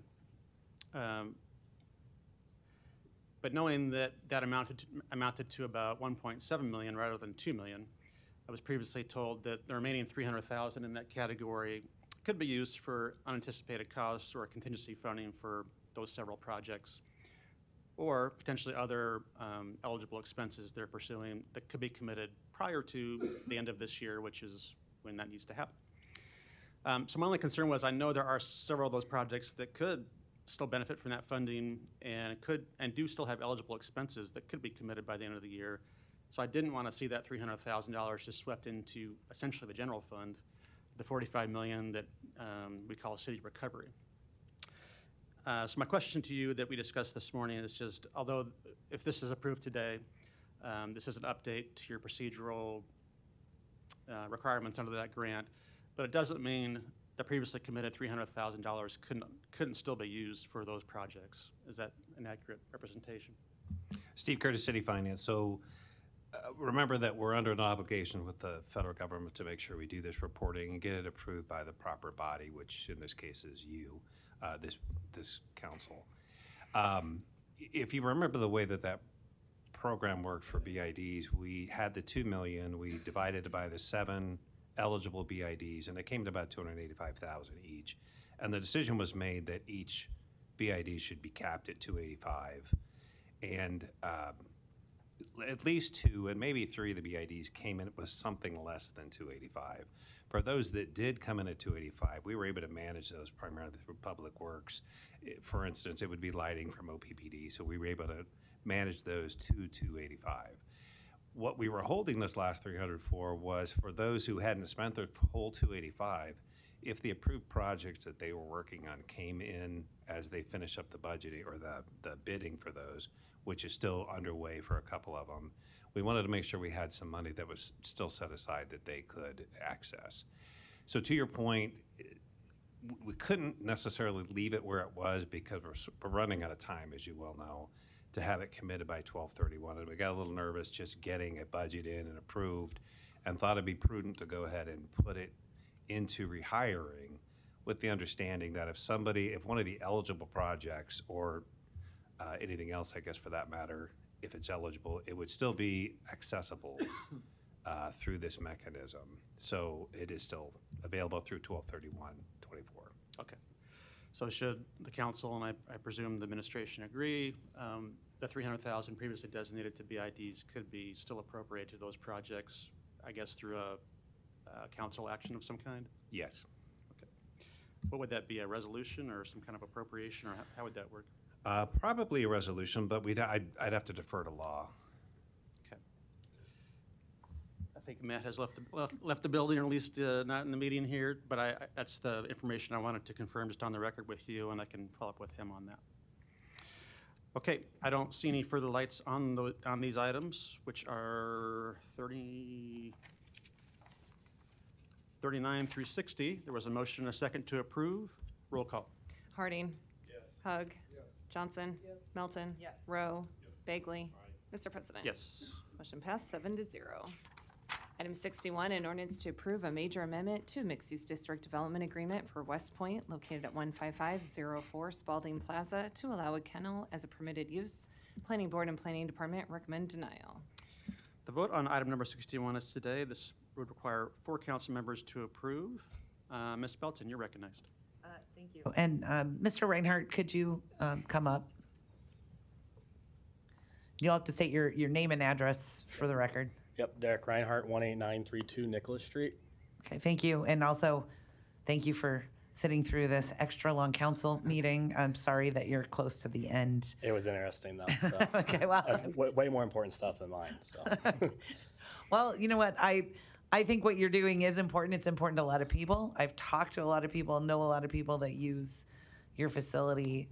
Again, you are a business owner that at least your business has been there 17 years. There's never been one complaint in the 11 and a half years that I've been on council. And I know you and I spoke, we have spoken since the last meeting and it was brought up. What I would like to do is I'm going to make a floor amendment when we pass this, that this will only apply to you. So if you sell the property, this zoning waiver will not go with the property. Okay, that makes sense. And I think you said that you would agree to that. Is that correct? Yep, not trying to set any precedents. Okay. And I think the important thing. I understand planning. I understand even my colleagues that say never in a mixed use, like we can't do this. I think you have an exceptional kind of story behind yours, and all of the other doggy daycares, so to speak, all got waivers from the Zoning Board of Appeals. After our last meeting, I actually spoke with Jeremy Aspen, who was going to try and make it down here, but from our Zoning Board of Appeals, but I think, it's been 3.5 hours and we have had to take care of the girls. But he kind of talked about this is kind of a rare exception because we used to just have kennels. This is the type of business that I think has evolved. And it may be that we still don't allow them in mixed use areas moving forward if you have any kind of outdoor area. But I would say based upon your circumstances and the fact that we're going to limit it to just you, or at least that would be my vote, that this will kind of be an exception to the rule and that we're not setting any precedent for it. And I think you also agreed in your other Dogtopias, or at least one of them, the one off center, you agreed that you would limit any dog that went outside, it would be 20 minutes or less. Yep, about 3 times a day for a bathroom break, for morning, lunch, and then evening. Okay. Yep. And you don't have multiple dogs out there barking and left out there? No, not overnight. Right. Okay. Thank you. And I'm not going to rehash kind of all my arguments that I made last week because I think all of my colleagues heard the arguments, and it's about 5:30. So I am asking for your support.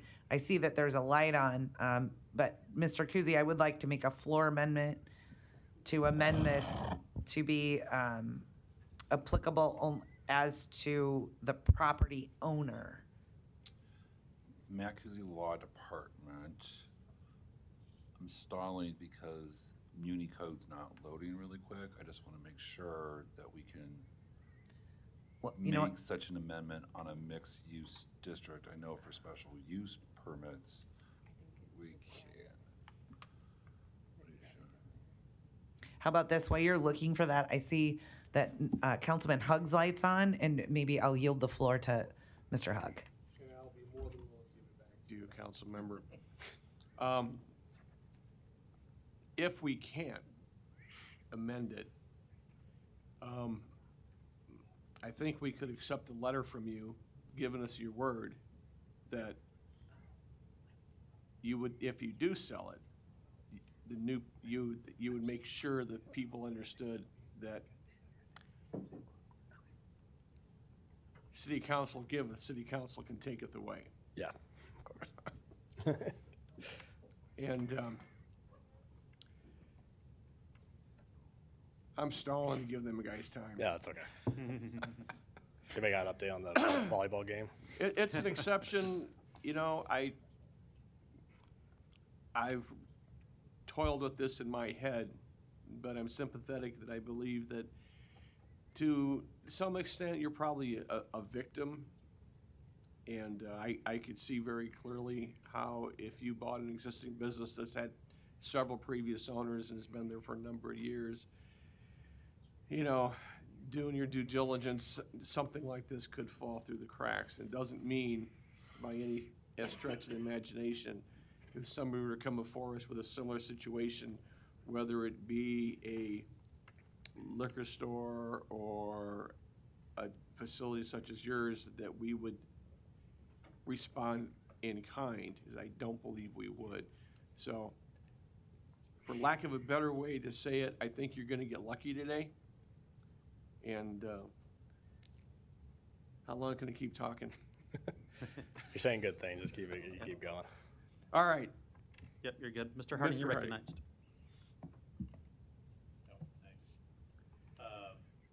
Mr. Reinhardt, thanks. A couple of questions for you.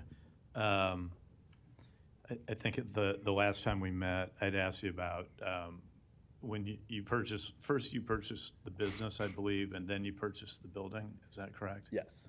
So there was some time in between? Yeah, I think 2 years. Oh, okay. So, okay. When you purchased the building, I'll assume that you probably had a bank involved or a lender involved? Yes. Okay. And I would also assume then you probably had a title commitment done on the property, title insurance? Yeah, of course. Was there nothing in the title report? I think I kind of brought this up the last time. I don't know if you went back and checked afterwards. Was there anything in that title report that talked about the zoning and the uses that are allowed within that zoning? I have not reviewed that. I've bought numerous buildings and I've never reviewed that, to be honest, unless they point out specifically if there's something wrong. Otherwise, they just call it like a clear title. It's usually what I get told, so I don't really ever look at those reports. Okay. Tell me about your location at 144th and Center. I guess I must have missed that last time. How is that one operated? Is it similar? I mean, is there an outdoor area for that one? Yes, there is. That's the one we did get a use waiver. You got a waiver on that one? Yep. So that was in a area that had probably some sort of industrial zoning? I believe it's CC. It was CC? Yep. Yeah. That's what I believe that one is. Okay, because I know our baseline zoning for a mixed-use development is usually kind of CC, is usually kind of the baseline of, and then you kind of move up and down from that of what's allowed and what's not within the mixed-use district. Okay, yeah.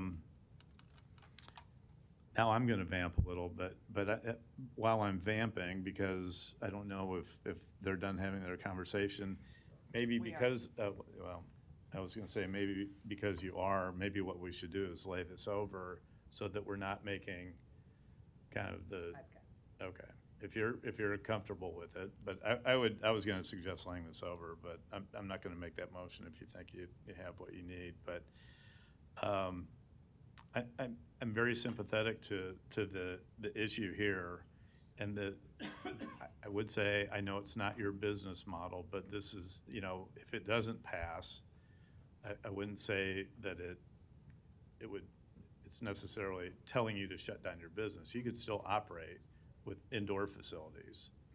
I know you'd probably have to make some modifications to your facility in order to do that. But I know the others went through the waiver process and they were allowed to, and maybe because it was zoned, your other location at 144th and Center was not in a mixed-use district, it was just in a CC zoned district, and not a mixed-use district. Maybe that's why it was able to go through the waiver process, but you can't go through the waiver process through zoning board of appeals since it's in the mixed-use agreement, and have to come to us as a major amendment to the mixed-use agreement, which is what you're doing. Right.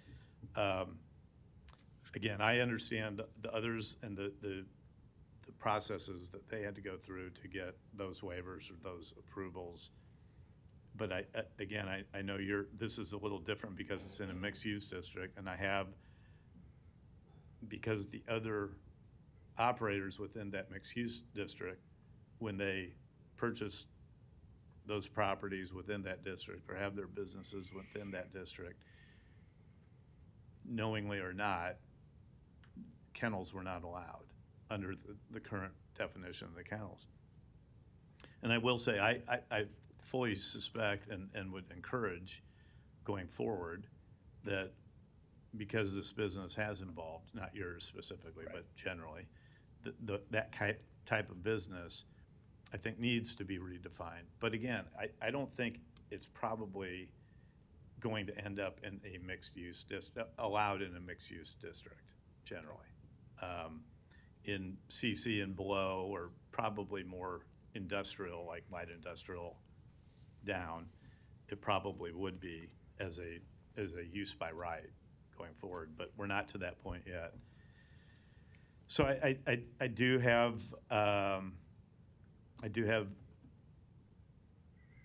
concerns about it, and I'm not sure I'm there yet to say, you know, I'm going to grant the waiver. I'll be interested to hear if the reason I went over to Councilmember Melton a few minutes ago was she initially said the property. I suggested if they're going to do something like that, I'd say the property and the business, if that's going to be one of the restrictions. But I'll wait and hear what they came up with. Thank you, Ms. Melton. Yes, thank you. I would like to do a motion to amend the mixed-use agreement in number 3. I'm going to ask Mr. Kuzi to give me to read the exact language, but what I would like is that the gist of it is that this waiver shall be applicable, or this shall only apply to the current property and business owner. And I think we actually put Derek Reinhardt in there. Okay, sounds good. But, correct. And so what I'm going to do is I'm going to ask our esteemed Mr. Kuzi to give me suggested language and that I would like to incorporate into my motion. Okay. This will be the motion that, Mancusi Law Department, this will be the motion. Oh, no. Well, because it's like 5:30, my computer has just powered down. I take no responsibility for that happening. I'm not saying who should. I'm just saying I'm not taking responsibility for that. I do have the language, but it is gone. But it would be, if I can, I don't have the ordinance now in front of me. I do. So I would like. Basically, Councilwoman Melton would be asking for a motion to amend Ordinance 43946 to amend the amendment to development agreement to conclude a condition number, to add a condition number 3 that this mixed-use district development would only run with the owner of the business, or excuse me, yes, the owner of the business and not with the land, pursuant to the ordinance for mixed-use developments, which, as I said, is no longer in front of me. As previously stated. Second. Is that your motion, Ms. Melton? That is my motion. I have a question for the clerk. Add it, does it notarize? What? Can I As long as he, is this him? Yes, this is Derek and that's We probably have to re-sign it, but if he would agree to it on the record, I think that's also sufficient. Okay, if you would agree to it on the record, what I think we're gonna have to do is you're gonna have to produce that same amendment, just add number 3, and then we'll have to have you re-sign it. Oh, the one I filled out previously? Right. Okay. And if this helps my casing, I do want to mention, that was never my intention with all this process that happened with other places getting tattled on, but I'm not trying to be a full kennel according to the zoning laws. That's just, there's only 2 options. It's either completely indoor or completely outdoor. Or kennel's actually either or, but there's no middle ground of pet services being able to let dogs out for a certain period of time for bathroom breaks. But people can have dogs in their backyards and all through neighborhoods. I can walk the dog around the property on a leash. So it's really just for a bathroom break. Otherwise, they are inside a lot of the time. I mean, Nebraska doesn't get great weather a lot. So it's really like a quick 20-minute bathroom break, 30 minutes in the morning, lunch, and then evening. And then they're inside all through the night. So we usually close up shop around 8. So they're not like a noise issue or anything like that overnight. No, I would agree. If there was going to be a complaint, I would hear about it, and I haven't heard one complaint. And again, I've just heard from people that actually use your services and think you do a great job and take great care of the dogs. So I know you're not leaving them out for long periods of time, and they're not out there barking and disturbing neighbors. So that's why I'm willing to make this exception for you, and I don't believe we're setting any precedent. And it's something that we should talk about in our next master plan. So I'm going to encourage you to go fill out the survey that the planning department has out there, because you may want to put something like this in with your input for as we're going and revising our master plan. Okay. So I think there's a motion and a second. You tell me. Okay, I made the motion. I think Ron seconded it. Okay. I have not heard Derek say yes. Oh, he did. Oh. Okay. Well, you will. We're going to amend, number 3. So this this waiver only applies to you as the owner and business owner. Yes, correct. So it's property and business. Yep, I can amend that. And you're gonna sign it and change it and get it in, and you agree? Yes. Okay. Agreed. I'm good. All right, there is a motion and a second. And then, Please clarify what the motion is. okay, Mr. Kuzi or Ms. I will. It's a motion to amend the agreement. That's an amendment to the development agreement. And if you go down, it says, now therefore, the following is agreed between the parties hereto. Number 1, kennel use is added as permitted in use on lot 4. Replat 2. Then there's number 2, Exhibit B to the original agreement is hereby amended by the attached Exhibit B, replat 2, lot 4. I'm asking to amend this to add a number 3, and that the waiver for kennel use on this property shall be limited to the business owner and property owner, Derek Reinhardt, and that's DERRICK, Reinhardt, REINHART. Okay. Is that sufficient, Mr. Kuzi? Matt Kuzi, Law Department. It is, I think the only thing I will add when I provide the paper copy of the motion to the clerk for the journal will include the ordinance that I'm referring to for mixed-use developments or mixed-use districts. Thank you very much. Mr. Harden, you're recognized. Sure. 2 questions. One, is this the only property within that mixed-use district?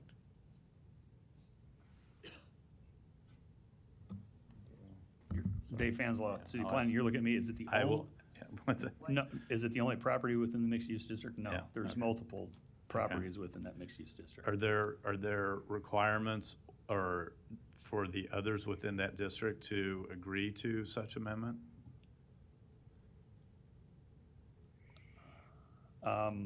It's a good question. I don't know. We usually, that's a good question. If they were separate owners, they were notified of this hearing, just like we notify for all the other cases. And we didn't get any opposition at planning board.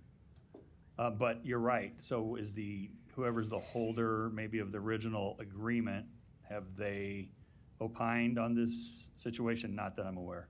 And then I'll take one more dive then. are there covenants and restrictions with this mixed use? There's nothing, I don't have the copy of the original mixed use agreement, so I don't know if there are any CC&Rs on that.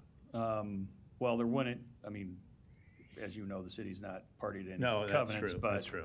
But, I mean, yeah, the original mixed-use development agreement would have laid out the allowed uses, the design regulations, floor area ratio, everything that we look at when we look at mixed-use development agreements, and the reason why this applicant's here now is because kennels was not. I bring this up, thank you, and I was sorry to interrupt, but I bring this up because I think before we move forward on amending this, I think we should fully understand whether or not those boxes have been checked.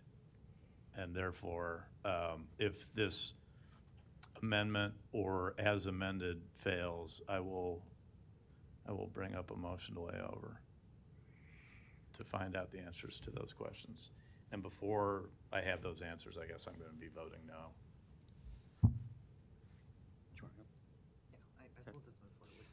I am struggling with this one too. I agree with the notion that, you know, this business is evolving in society and where it's located and how people treat it, and it is needed. And you're certainly in an unusual situation where you've been operating, and I think operating well. But it is non-conforming, and that's why we're here, and so that's difficult.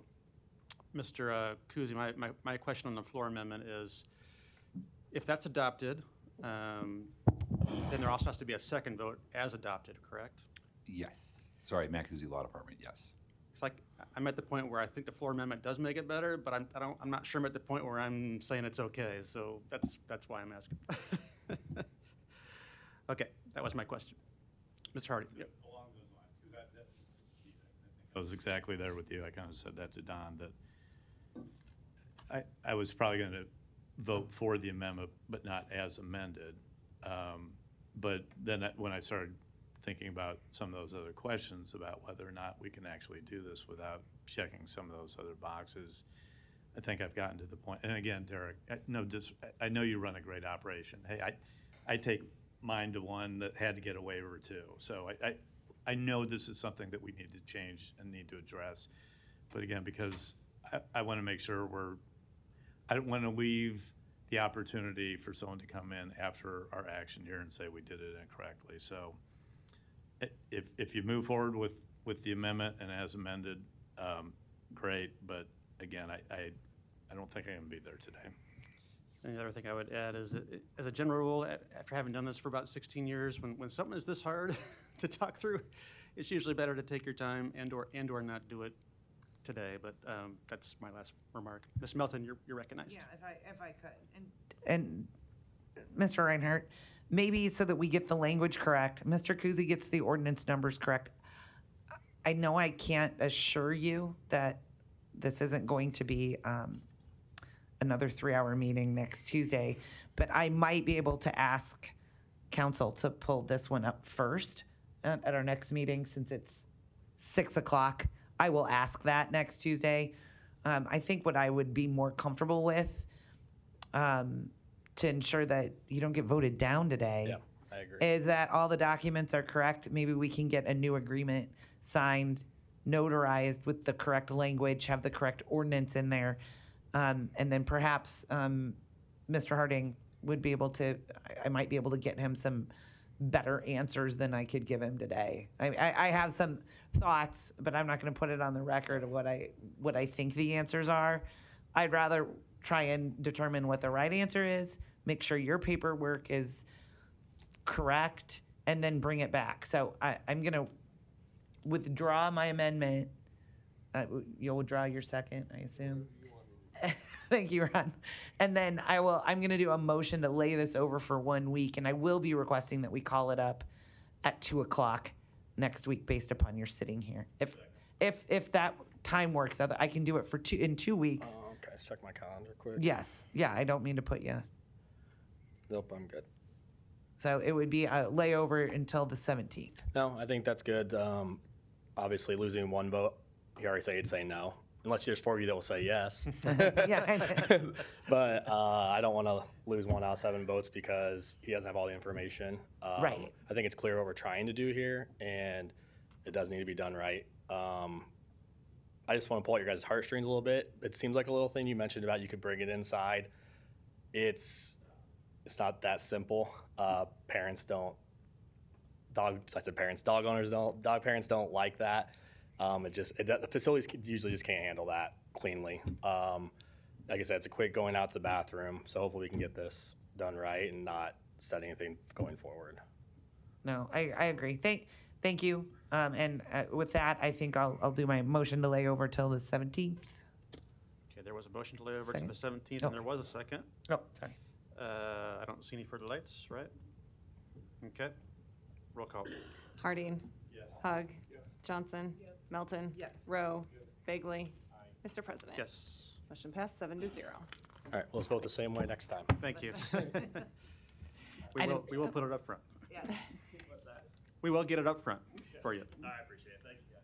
Well, and actually, you know what, why don't you, if you could, call my office so that we can maybe get that and you can come down ahead of time so we can make sure we have it notarized and the correct agreement attached, maybe before Thursday. So why don't we touch base tomorrow? Sounds good.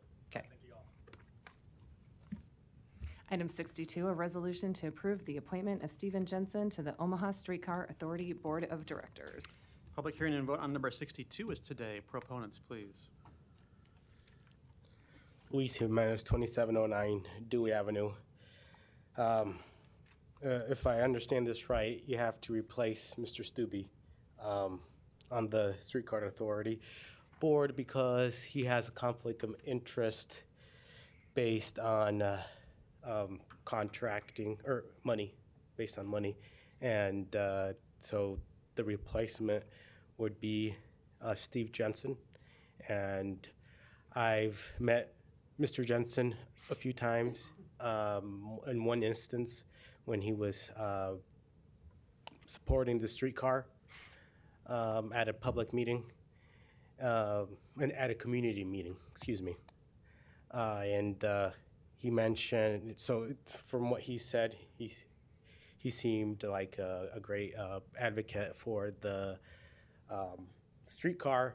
He said that the TIF financing is not debt for the city, but I disagree with that. If a redeveloper uses the streetcar, they assume debt.